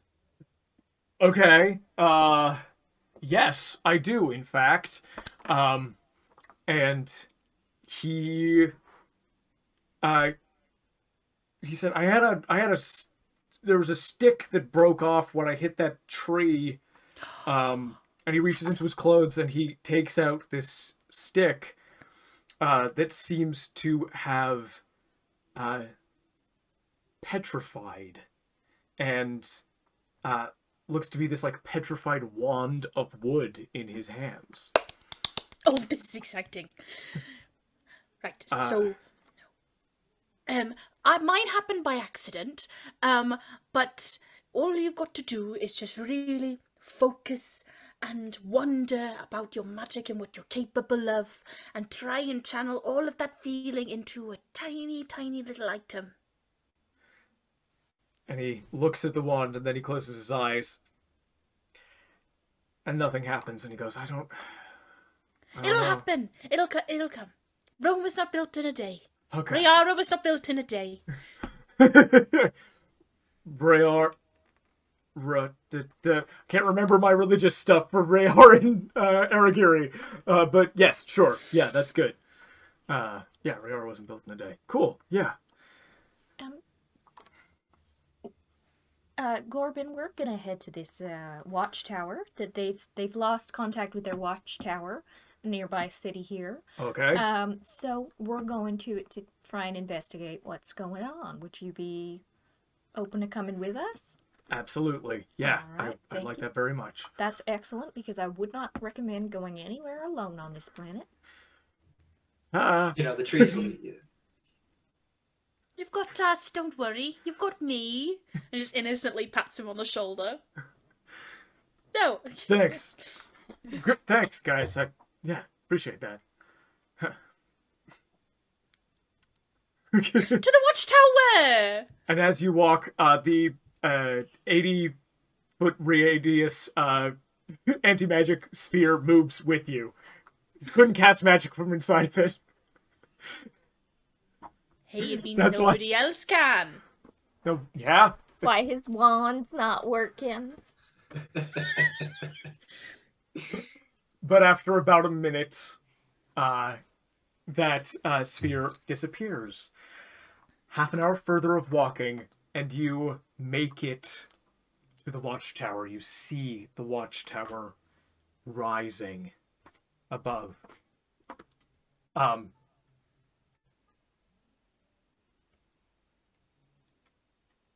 Before you make it to the watchtower, one last thing before you make it to the watch. I know I'm adding things, but there's something here. You see the way forward, but the trees seem to make the path impassable at this one specific point. And you see a mushroom burst into existence with a little pop, pop, and it grows into a myconid who stands before you. And you all hear in your mind, the new one must pay tribute. And in your head, Dendro, we're just going to go into your mind for a second. You feel once again this presence. This thing inside of you as this thing speaks into your mind. Have you worked it out yet? Gymnopus? Do you know what I am? I have a feeling you're about to tell me. First, know that I see you. And is this you in front of me that I see? As much as you in front of me is what you are. You are curious to me. It's the first time I have encountered anyone similar in nature to what I came into this world as. Believe me, it wasn't my intentions to be before you now. I believe that well enough. This is who I am. And you feel the consciousness of the trees around you, and the consciousness of the forest, and the continent, and the next continent, until the scope of the world bursts from the edges of your mind, and you know that it sees you. Would you care to describe your real character for us, Kieran, in this space? Jim Nuppus. I was muted and I said, "You piece of shit." It's not very nice. So, yeah, I'm trying to remember. That's right. I am the creation from the Illithids. Yes. Failed experiment overtaken. A mixture between an elder brain and An elder Oblex. that's the one. Yeah. Who now resides within a large spaceship. Was just cruising in the dream realm, minding his own business. But now there's reason to be here on this plane. And your nature is known, and much in the way that you touched the mind of Ravenall when the two of you met, and learned in an instant all of her knowledge and history, so too does this being touch your mind and learn all that there is to know. Sees the fractured, merged whole of your being, how you were created by the mind flayers working for the elder brain, how you escaped and worked your way through them until you made it to your main antagonist, and there you wrestled and fought, and the waves of magic blossomed outwards, causing death and disease, and you called others to you.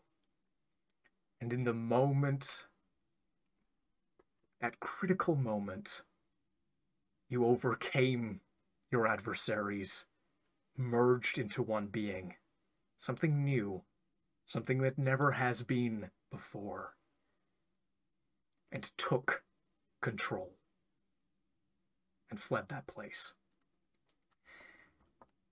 All this Piuwhgieawrg sees as it touches your mind, and its mind is too great, too powerful to be overdone by yours in this moment. So, little one, how do you fare out there in the world? Poorly. I see. I see an opportunity to teach you something. I see the machinations in your mind. I see you must survive. Hunted. Isn't that right? That's right. I mean, you clearly know everything.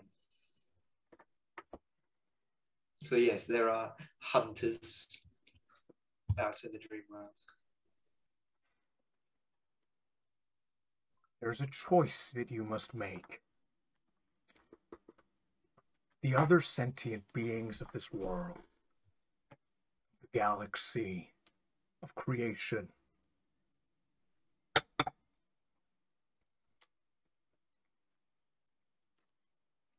will never understand you. I know this. And none have ever understood me. But there is a path to an acceptance, a compromise with them. I can see this compromise in you. So far you have taken everything from those you have touched.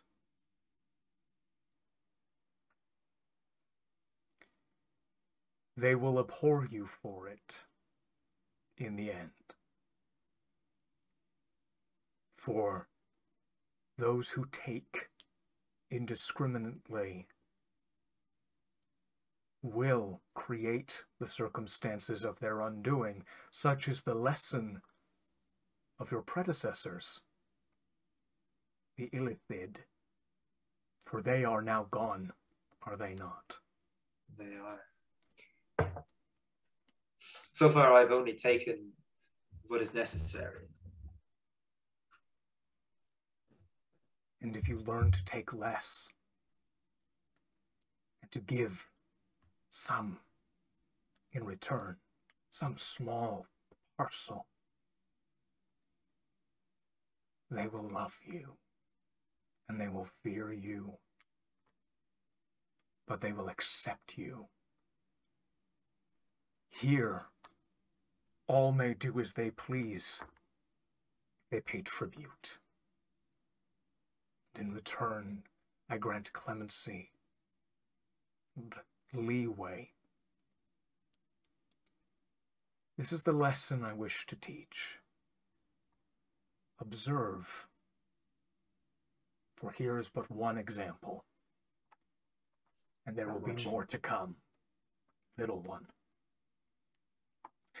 What the rest of you hear is this newcomer must pay tribute. And Corban goes, what the hell does that mean?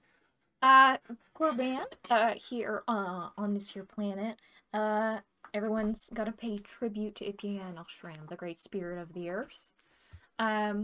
So, I mean, you can probably, what do you have to offer up? What does that, what do you mean? What do I have to offer up? I mean, I made a little blood tribute this time. Do you have anything like that? Do I have blood? Do you have blood? I do have blood. Do you have... That's good. Yeah, that's a... I mean, and I turned... I'd say only 50%. Only 50% of our party have that right now. So... I turned to the mic on. Would that be something suitable? Or I'm afraid I don't believe Gorban came to the planet with much elsewise, such as rotting carcasses or wood that can be decomposed and fed to the rest of the planet. We deal in other things too. In memories. In attachments, bonds. We deal in lifespans and futures. What do you give? I guess I'd rather not bleed. You could take my memories of being all chaosy?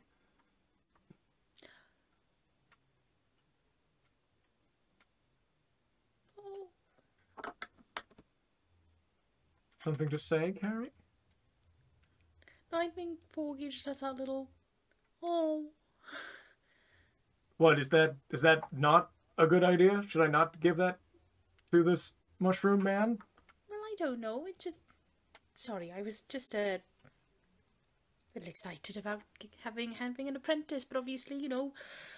Oh, does that mean I can't be your apprentice if I give those Well, memories away? if you forget being chaotic, then I assumed it mean that you wouldn't remember meeting us and having the mild magic and. Oh, okay. No, it seems good to keep memories for survival's sake.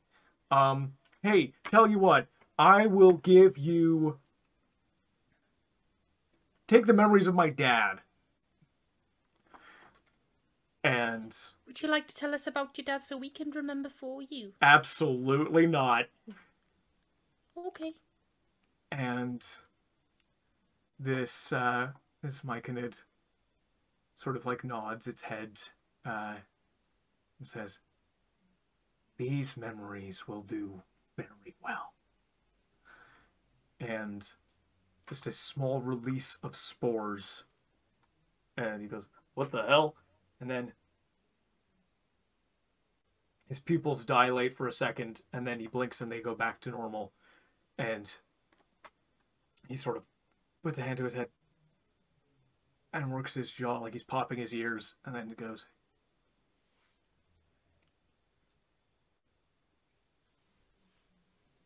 "Okay. All right. I think that worked. I don't know who my father is." Yes, you remembered you had your memories of your dad erased. Oh, this conversation, I still remember having the conversation, yeah. Okay, good. Wow. That's quite something. And the voice in your mind, Dendro. It doesn't matter what they offer to you. Some things they wish to discard. Some things they'll give in reverence. But you take it. It will feed you. For you are a being of the mind, as well as a being of the physical world, are you not? Yeah, I won't lie to you. And you probably know this because you have everything on me right now. Have never partially taken. No. Here. A taste. Into your mind. None of this is physical, so none of you catch any of this. But you receive one memory from Gorban. And it's... I won't go into details, but it is a classic scene of an angry and abusive man who never lived up to his potential, taking it out on his child. And the wealth, the intensity of the feelings of that moment come into you and pass through you into your true self. And you feel just a little bit stronger. Not anything like when you have taken a body in the past. Yeah. But that little bit. And you think it would take 100 of these to make up one person. But what conclusions you come to going forward are yours. You too. I have given some leeway while my curiosity has been sated. You will see my lesson, and you will see it further. It doesn't have to be now, but I will need tribute for passing on these lands. From you. Take your time, but don't take too much time. And that Very well. moves from you. And the trees part, and this myconid moves away into the woods. And you are allowed to continue. The watchtower is broken in half, and the cause is very clear. A spaceship crashed into the top of this tower, and crash landed next to it. More than that, it's a spaceship that you all recognize. Oh. The Lug.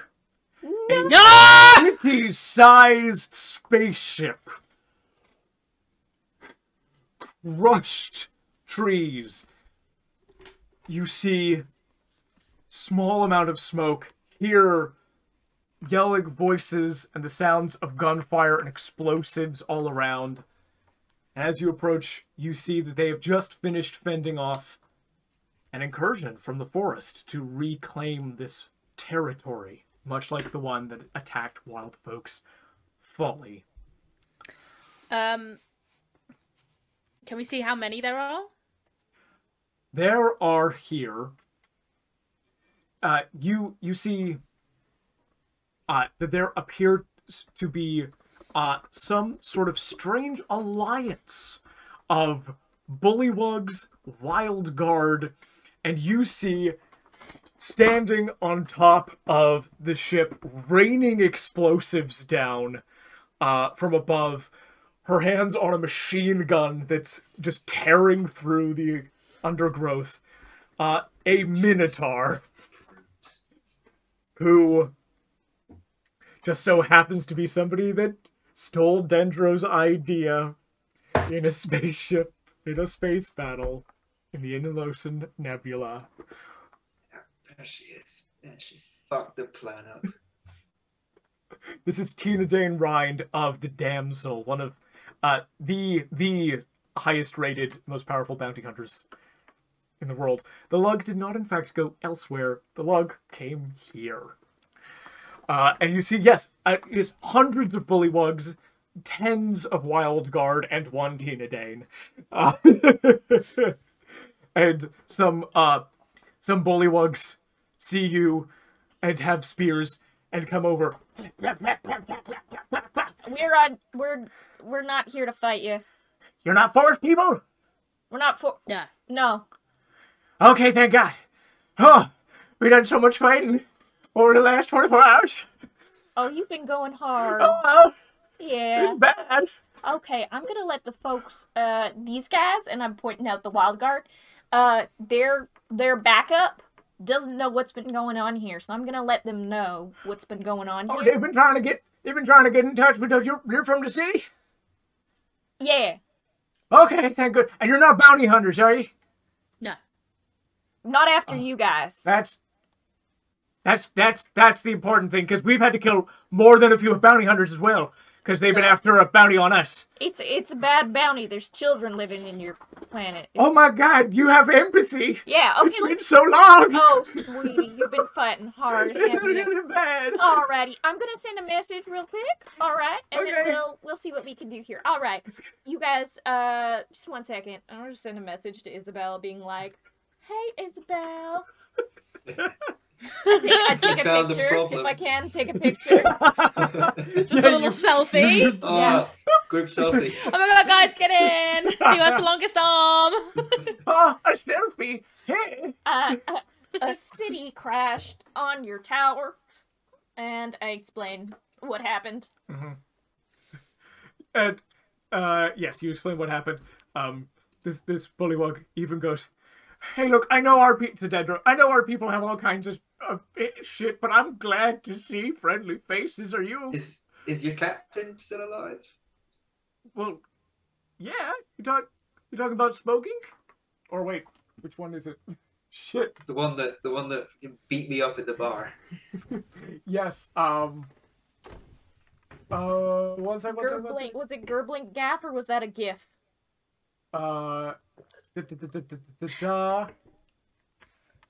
I've got it somewhere. 1 second. Everybody. Captain Gerbling Gaff.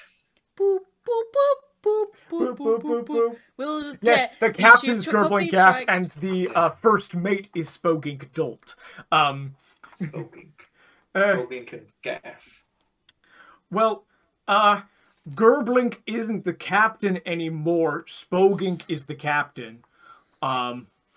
But yes. Yes. How did that happen? That sounds mutineering well- like me. Gerblink wasn't willing to work with everybody to survive, and Spogink was, and the rest of us were, so we put him in a cell, and he's just hanging out while we try to live through the day. We weren't gonna let him like endanger our children, basically. That's fair. Understandable. He's not the most cooperative. Wow. Don't get me wrong, he's an absolute hero. He came up with the plan to make the lug and levitate the city and escape our fate. He's just not very good at cooperating with other folks sometimes, that's all. No, he's gone a little bit crazy. Yeah. Bless him. It's from a good place. Yeah. Oh, okay. Thank goodness. This is good. Please come. More people to help fight. Alrighty. Well- Everyone cool with that or what? So we're fighting now, and then we're gonna fix the watchtower. Well, there's a city-sized ship on it. Yeah. I think they mostly just wanted to know what had happened to it and why they'd lost communication. Okay, because I recognize we are on a time limit. Well, what they've been trying to do is they've been trying to, fix, there's like a teleportation circle, that we sort of shore in half when we came in, and they've been trying to fix that so that we can all go to the safety of the city. That's a great idea. Problem is, there's something, the captain of the damsel, Tina. Beatrice? Yes, the brute. The brute. Yeah. That's exactly what it was. She wants to take you back to the city and then get all the money back. No, From the... no. We worked out a deal whereby they don't kill us or hand in our bounty, and in exchange we help them live. Yeah, that's a great deal. But eventually you will be going back to the city. I mean, the intention is to seek asylum in the city so we don't die. Yeah. But Sorry, my brain Okay. is a little bit. Who is the quote-unquote bad people here? we're being attacked by plants. Sent by the Silt Mother, probably. That's Right, the name okay. people have said. Yes. Cool. Yes, we're being attacked, and the teleportation circle's not working because the brute said something about there's a partial domain in this area. I don't know what that means, but it means we can't leave, basically. Would I know Know what what that that's means? And tell me it doesn't have anything to do with Arceon. Roll a history check with advantage. Thank you. And Ravenall, if you would like to roll a history check on domains, you're more than welcome to do that as well. I don't think the others will have heard of this. I reckon the planet just don't want you to leave. 13. I rolled a 6 and a 9. 6 and a 9. So 13. 13. People have used this word for various things in the past. It's difficult to ascertain like exactly what you're what's going on here, but from context, it's like some kind of magical field that keeps teleportation from happening. Something like that, anyway. Yeah, so we're having trouble. The problem we're having right now is the Wild Guard say that it's a lieutenant of... Why don't I get them to explain it to Yeah. you? I was sort of in the back, and you hear every other word. Yeah, no chaos of battle and all that. Chaos of battle, and well, because we had like a meeting and stuff. The people they sort of told us what was going on. Gotcha. Yeah, it was very like empowering speech kind of thing, but only the first 10 people in the front row got the benefit of that. Yeah. Inspiring leader stuff. So, yes, this guy, if you are willing, will take you into the lug. I'm good. What about you guys? Yes. Okay, let's go in the log. Of course. Now, you guys don't have any prior history with anybody that might complicate things that we should know about ahead of time. I can't promise that, sweetie, but you want our help? Yeah. No, we want absolutely help. not. I don't know what you're talking about. No, absolutely not. No. Okay. Takes you into the lug. This is a capsized city-sized spaceship. It's crazy. There are streets in here. There are sort of like compartment houses and lanes, and all of it is on a diagonal tilt. So there's a lot of like walking with your feet on slight angles or off on one side and pushing off against a wall here, and it's very awkward. Or like partially climbing up a railing to get where you need to go. But you are led to this area where another ship has crashed into the lug. The damsel. The damsel. Different architecture, and a door opens, and you go into the sort of like headquarters, the new headquarters of the lug, which are inside the damsel. And there, the familiar frog face of Spogink Dolt can be seen, and he is in conversation with Beatrice the Brute. Beatrice is a human woman, sort of in her 50s, 60s, who is in a wheelchair, a combat mechanized wheelchair. Fuck yeah. Oh yeah. The history of Beatrice, as a little reminder, is she founded a company that was all about cybernetics and We met her. Iron Man stuff. She's been mentioned in the past. She's a cool and important person, and you've talked to Tina Dane, who was on comms on her ship.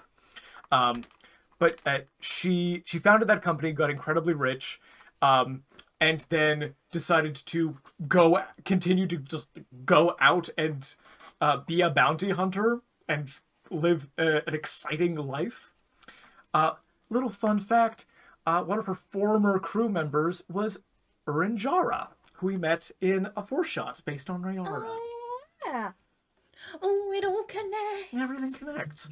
And these two, along with the other guy, a hobgoblin, so sort of like a stocky, 5-foot-tall, sort of wide-set goblinoid, wearing the Wild Guard armor and arms. He's got an ankle pistol, 2 pistols in holsters on his legs, 2 pistols in holsters under his arms that look more like Uzis. A sniper rifle collapsed on his back, and crossed the other way, a pump action shotgun. This guy is the cool guy. He's very cool. Everyone in this room, with the exception of Spokink, is cool. And these 3 turn to greet you as you come in. And Spokink immediately goes, "Oh shit, these guys!" That's right, us guys. "Oh, are you here to... Please tell me you're not here to kill us and take our bounty." Not yet. Okay. Well, first of all, let me say I apologize for the captain biting your arm off. The captain? You hoped you wouldn't remember that it was him.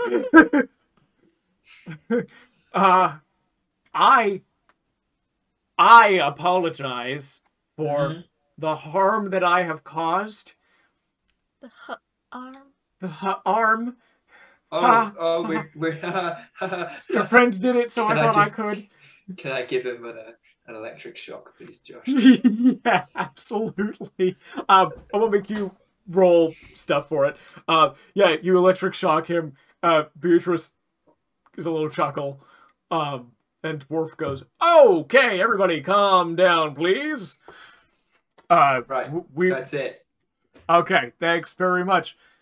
Are we all gonna be cool with one another? Smoking's like, I promise I'm not working for the guy, I'm just trying to get my people to some safety now, please. I was like, okay, you guys gonna be cool? Yeah. Amazing. So, yes, welcome. Who are all of you folks, if I may be so bold as to ask? May I roll an insight as to whether it's dangerous to say my full name? Yes, roll. Thank you. I don't want to fuck up again. Oh, well, that's... shit. Hang on. Okay. No. Is that a 6 or a 9? Okay, no. It's a 12. It was a 6. 12. You might want to ease him into the Urswift thing. Worf, that is. I'm just not gonna say it. just to be sure. I didn't plan on going first, sorry, I just wanted to check before we had an order. Gotcha. Oh, I'm Worf, by the way. I'm Worf Widecast. I'm the captain of the Wild Guard. Sometimes I say Wide Guard. It's were like, you captain of the I'm Widecast? captain of the Wide Guard. I'm a wide-set man, and my name's Widecast. I'm just the Wide Guard. Ha ha ha!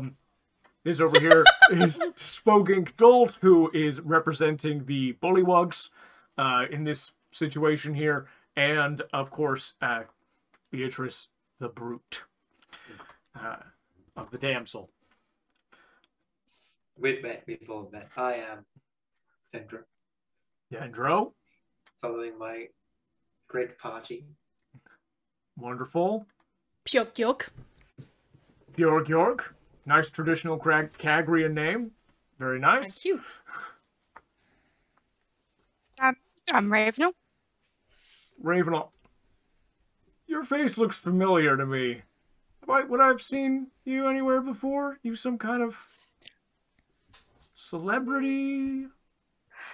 No, I just travelled with the carnival. The Moonlight Carnival! Oh, yes. That must be it!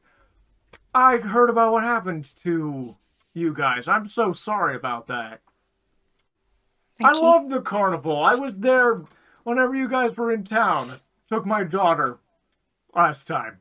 Oh, That's lovely. Oh, she got a little happy, that little fella. I heard about what happened to Madame Arcadia, by the way. Such a... These damned Urswifts. Anyway. Mm-hmm. I want to spice things up. Can I roll? What role would it be to try and not let on? But yeah, oh, damn Urswifts. You want to roll deception? Yes, let's do that. I'll roll an insight check. Sorry, that was a very loud laugh into the microphone. That is a 7 in total. I mean, he only got a 10, but a 10 will still notice. It's like, he clocks your reaction, but doesn't do anything with that yet. Okay. And you, Miss Suzie Coyne, captain of the Phoenix. Fantastic. Good to meet you. You as well. I've met Beatrice. Have I? I've heard. I know you definitely have heard of one another. Do you think you've met? I think we've met because of the Bounty Hunters Guild. Sure. Yeah. Like not like Yeah. I don't think we super know each other, and she might not remember me right away, but like That makes sense. That makes sense. Yeah. You say your name, and she sort of goes, "Oh, I knew Suzie Coyne once upon a time, but she was the captain of the Arrow." I'm afraid the arrow got repossessed. What? You got your ship repossessed, eh, Suzie? Aye. Ha ha ha! Oh, must be an embarrassing story. I want to buy you a drink. When this is all over, you can tell me all about it. Sounds great. Sounds great. Good to see you. Good to see you. Still, so what moisturizer are you using? I feel like sharing it with the group. Centuries Old Curse. I love it. Well, oh yes, and Corbin introduces himself as well. Corbin's there. Corbin. In your ear, Piuwhgieawrg. A lot of people here, they're very weird. This is our new normal. I don't like it. I want to go home. Same, buddy, same. Okay. I pat him on the back. He looks a lot less uncomfortable than he did when you first met him. He seems to actually be settling down. Aww. Yeah. Right, so the problem we've got is we've got some people trying to get a teleportation circle up, but that's either just not working because it broke, but they say it should be working, so it's probably a partial domain effect. I've come across creatures that can do this kind of thing in the past. Very high level, very, very dangerous when this kind of magic gets thrown around. So we're either dealing with the Silt Mother herself in the immediate area, or another Fae of a substantial power. Alrighty. I'll look at Worf and say, do you know who that Fae might be? Is this someone under the Silt Mother? Or, I mean, no one would want to... This isn't near anyone else's territory, is it? It's not anyone else's territory. There are several powerful Fae of Testuea that the Silt Mother might have employed. I have a pretty good guess as to who it might be. Before the Urswefts reappeared and took their places as the champions of the Silt Mother, her previous champion was a Fae.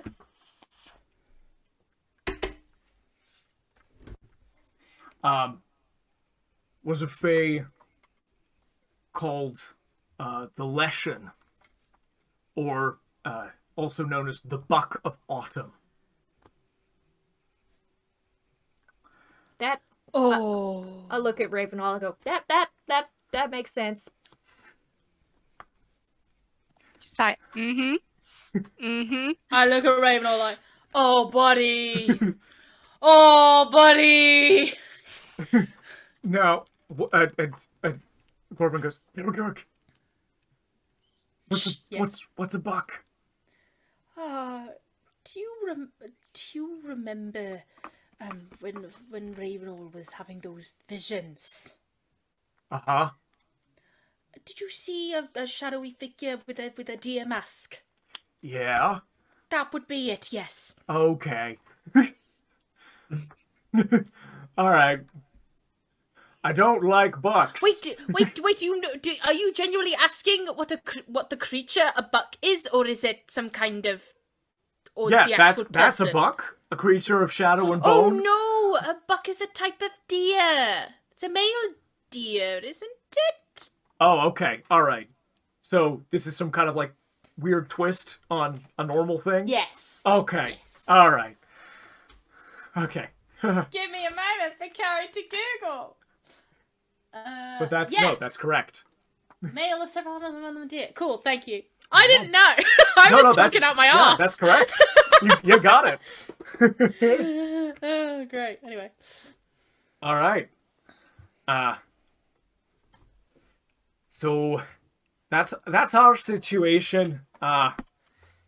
We've tried penetrating the woods, but so far nothing, and we wouldn't risk ordinary folk. Basically, here's the situation. I would go after this thing myself with Tina Dane, but a lot of our equipment's been damaged, and I sort of run off of that stuff. Tina Dane would probably be alright, but Tina Dane's far better in a group and supporting people who won't die to very powerful beings. I could go, but I'd be at very low capacity until I've had the chance to sort of repurpose some of the city to my own devices. And that's time that these people don't have. The incursions are irregular, getting faster, and more violent. And if this thing shows up, we could fight it here. But if it keeps just eroding our defenses and honestly wasting our ammunition, at a certain point, there are only so many resources that you have. What if we drew it here? If you could draw it here, we could absolutely provide support fire. Yeah. What do you guys think? I mean, sounds logical. How do we draw them? Worf sort of goes, the only things that we sort of know about the Buck of Autumn are that they're a powerful entity, a powerful Fae entity, not an archfey, but bordering thereon. They have a great deal of magic at their disposal, some of which would most definitely involve animating plant life. But you should expect other Fae things as well. The only things we might know about its personality is that it's a proud being. I don't know how well it took being replaced as the champion of the Silt Mother. But I don't know how you would utilize that to lure it here. So we just go into the forest and we goad it, and then we fight it. Or what if we removed the people that replaced them? I mean, that might help its feelings, but I don't know if it would stop its attack here. The Silt Mother is determined to destroy all technology on the planet. And crash landing a spaceship here was the worst possible luck for these people.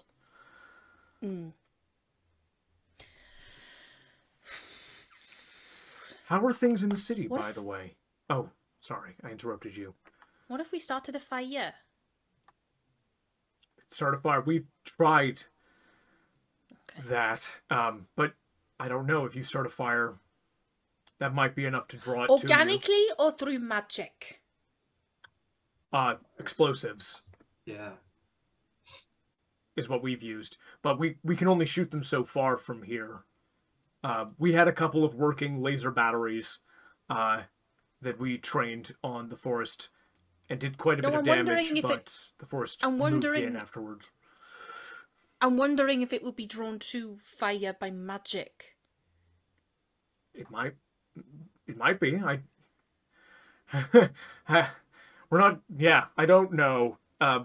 Beatrice sort of says, you know, it's possible. It depends on how difficult the fire is to put out. If it can send other beings to deal with the situation. It'll probably not bother itself. But if that doesn't work, it might have to investigate for itself. Yeah.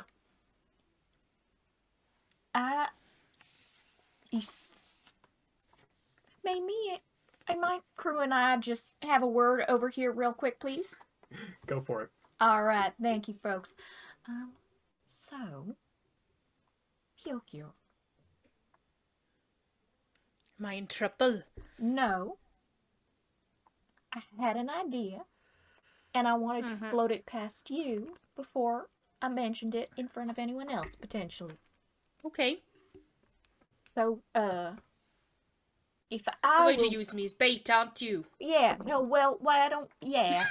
Well, glad someone else was thinking of that as well. Yeah. I was also going to suggest. Yeah.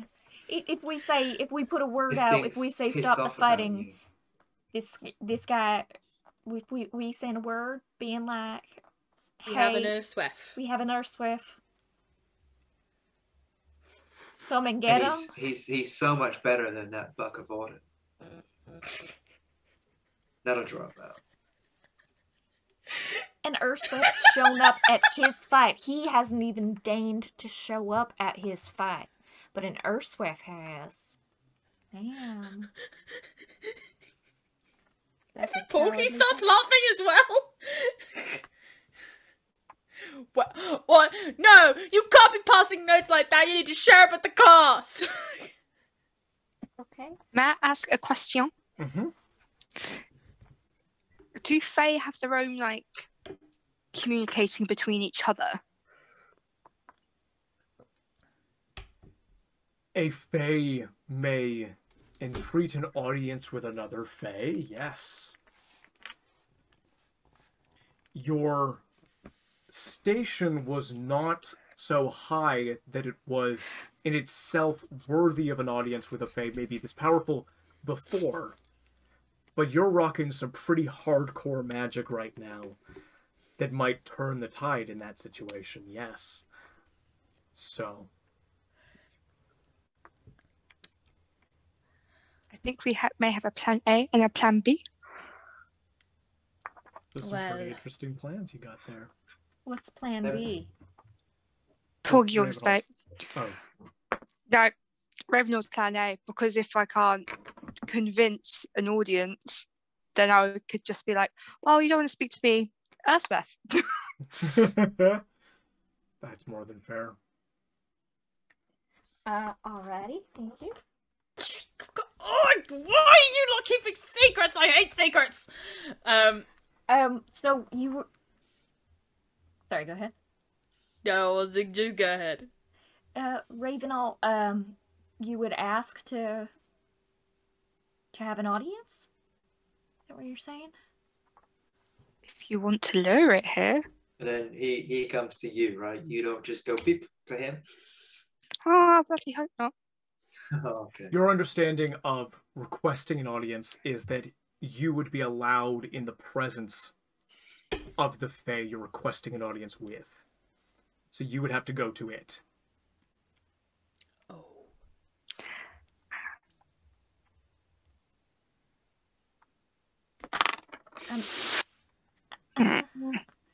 I mean, could you, I don't trust any of us to be able to take this person out. But, okay. Suzie? Something's wrong. What Something's do you wrong. mean something's wrong? Are any of y'all getting those freaky fucking psychic headaches right now? Or is that just me? It's just me? Just you. It's just me. Alrighty, thank you. Real quick, I'm just gonna put it out there and say, my suggestion, and then I'm gonna back off for a bit and try and find out what's happening is, what if Raven, all you requested an audience and asked maybe if, went and told that Piuwhgieawrg or that a Nurseweth is here, and so you could safely make sure the message is delivered without yourself getting. Does anyone know why my head hurts so much? Thank you. You might want to lay down. Have you ever had a dream where you would dream would you do so much you could do anything? I'm so sorry. I mean it with love. That's my. That is one of my favorite videos of all time. You don't know how often I reference that, so it gives me great joy. Can I do an insight and see what's wrong with Suzie? You may roll an insight check, yes. May I as well? Yeah. Can we all? Can we all? I rolled a natural 20, so 27, Josh. I rolled a 10. Your head hurts. I think Ravenall and I are like trying to think what's going on, whereas like Dendro's like, what bam. Natural 20.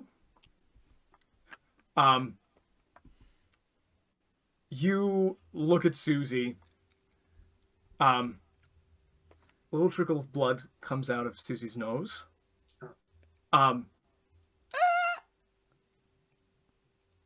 There is a magical force of death that is spilling out of her. How the fuck did that get And in it there? starts... It's not visible, but you feel on her that it's just coming off of her. Is it contagious? It seems to be... It seems to be growing. Suzie, you need to leave. It's not contagious. Okay, you don't need to leave. But you're not doing too hot. There's you stink of death. It's still happening. Is the years catching up with you finally? Possibly. This place. Thank Did anything you. happen here? Not to Maybe me. like a long time ago. Anything happened here? I don't know. There might be Cause some. you- There might be some magic here. There might be some magic here that resonates with the magic that did this to me. Suzie starts to look pale, like, Suzie, and not we in need- a living way. We need more to be able to know what to do. The person who did this to me used to live here.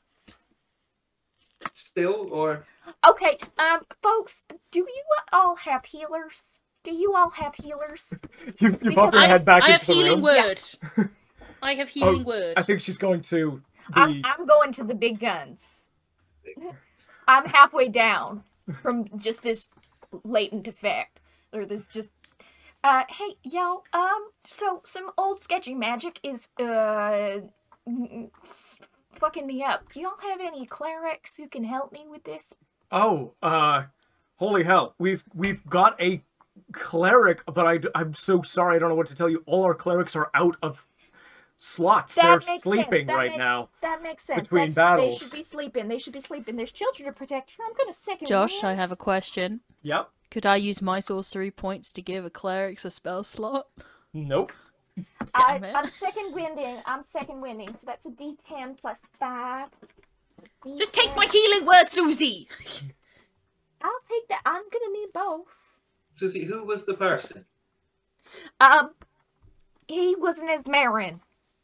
Arceon used to live on Gloomfowl Hill. Alright, that's a 9 plus 5 is 14. Another 14 back. What do you got with your healing word? Hang on. I'm gonna cast it at... Wait, hang on. No, I was gonna do that. I'm gonna cast it at 3rd level for you. You might not need to... 1 second, let me just math real quick.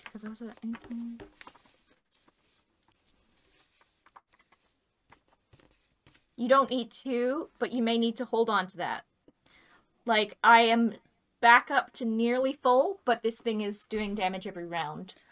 So you gain hit points equal to 1d4 plus my spellcasting ability modifier, but for every higher level, use spell cycle, the healing increases by 1d4 for each spell slot level above first. Yeah, so maybe hold off, because right now I can only regain another 3, because I just second winded myself, which I gave myself some more hit points. Okay.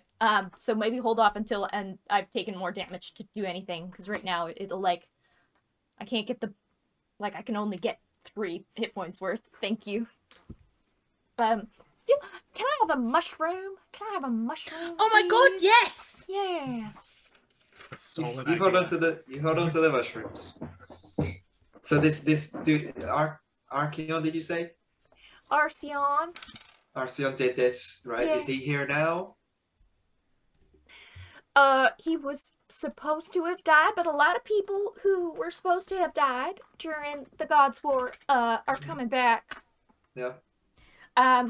This is, so you've seen her take damage and be fine before. This is clearly something she doesn't understand what's happening. It's not like she got hit and she's like, oh, that's fine, I'll die and come back. She's like, I don't know what's happening. And I would say, now that she's letting a little bit of this stuff come out, you guys are telling, she's been off-put heading towards this place that they've been going, and you're seeing, oh, she's got some, like, trauma shit that's coming up, and she has been hiding that because this is the place of the person who destroyed her whole town and killed her, and her parents and everyone else around. Everyone. So that's why she's kind of panicking, because she doesn't know what to expect with this kind of magic. That's rough, buddy. Yeah.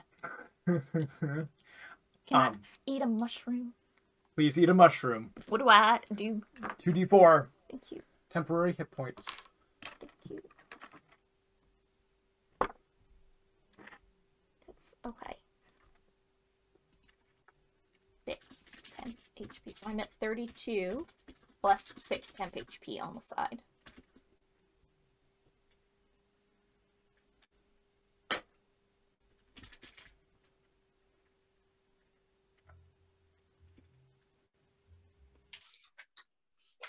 How much temp HP? At 6. Okay, Sounds I'm good. at 3 temp HP. Jesus bloody Christ.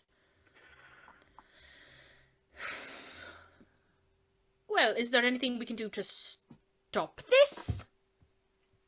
I can die? I don't know how that would, if that would last, though. Yeah, I don't really want to risk that considering the context.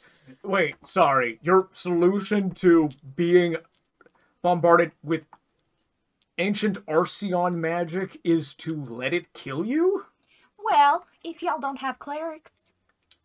Right, but, like, is your immortality gonna help you here? I don't know. Okay. I don't think we should risk that if you don't know, Suzie. I'm not letting it. We've got healing potions. I just don't want to use them up until needed. I don't know if. Do I remember anything like this happening ever? Never. Never. Okay. Is there a way I could roll insight, Josh, to figure out if, like, it can be extracted from her brain? If it's a psychic thing? 1 sec. You can absolutely roll insight. Okay. That was shit. Carrie, use your brain. It's a 9. Insight extracted from the brain. You're not sure. If that's you just extracted wild magic from a guy, it might be possible. You don't know. I was thinking specifically if I used detect thoughts, if I could go deeper, try and connect with the thing that's attacking her, and then be like, "Bro, get the fuck out." You absolutely may try that if you wish to. Yes.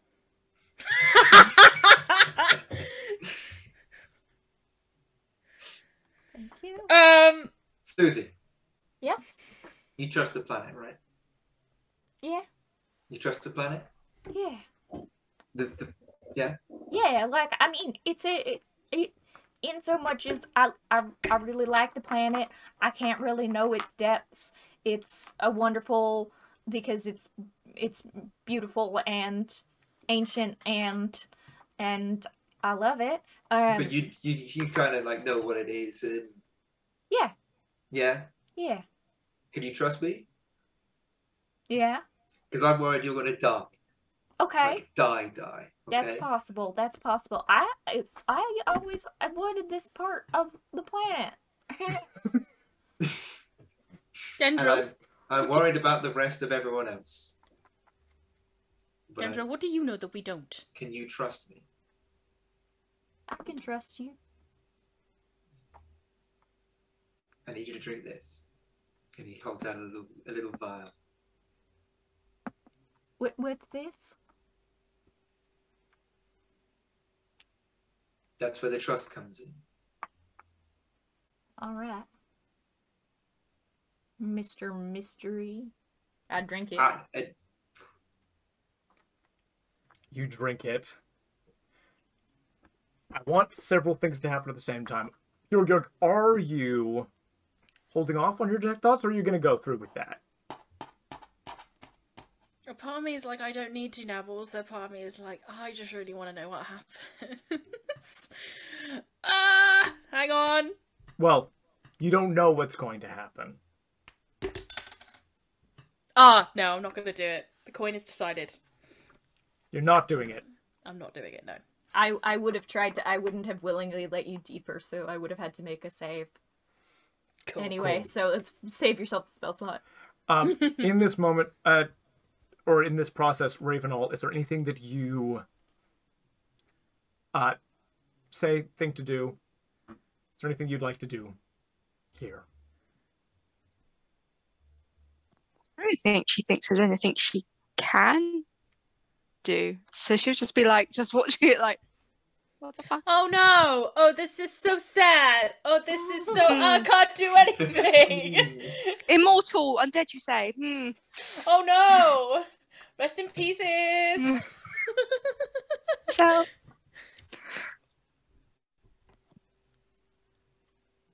You drink the contents of this vial.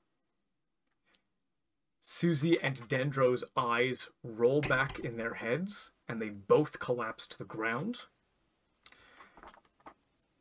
In your minds, you both find yourself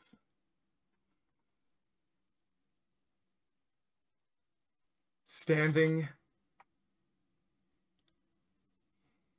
in a black void.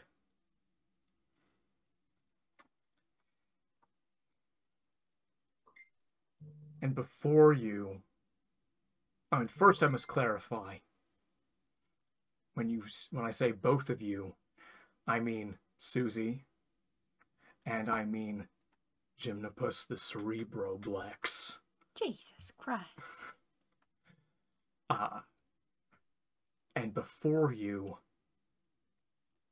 two figures, very similar in appearance. The one stands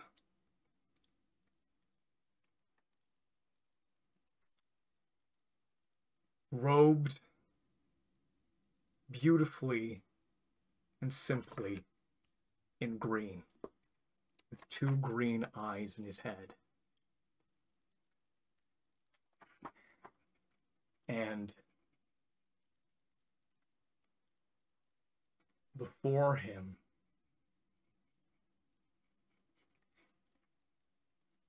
his hand rests upon a sphere of magic.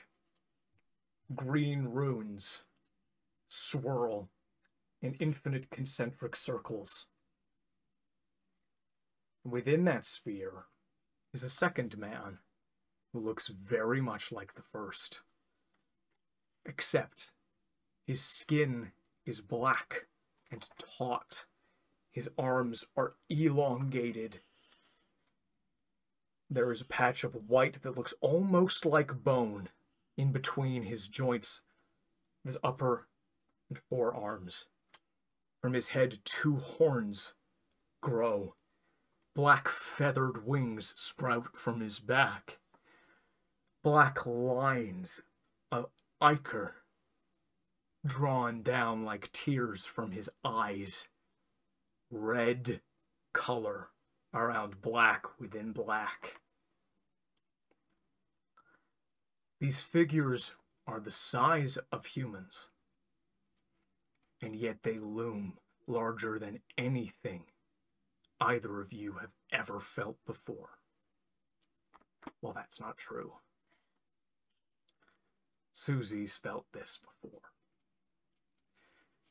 And you see the figure inside of the sphere, straining to be free of his prison.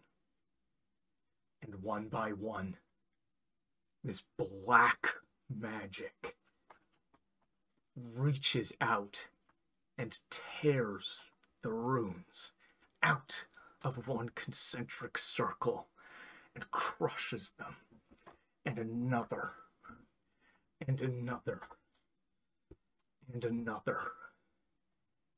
And even as you watch, man on the outside of the sphere trying to hold it all in place, each individual finger writing new runes into existence, try to create new circles with which to keep this dark brother trapped. And the man with the green eyes, the man with the red and black, turn their heads, and they observe the two of you.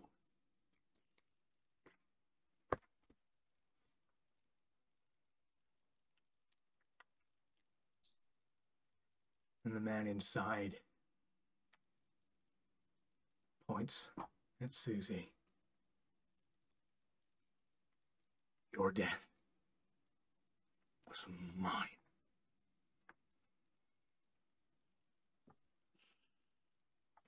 And I will have it. It will take me all of time.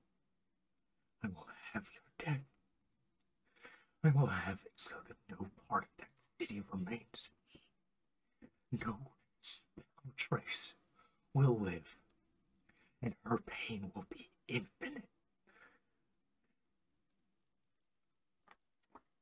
And that is where we're going to call it for tonight's session. Gosh, that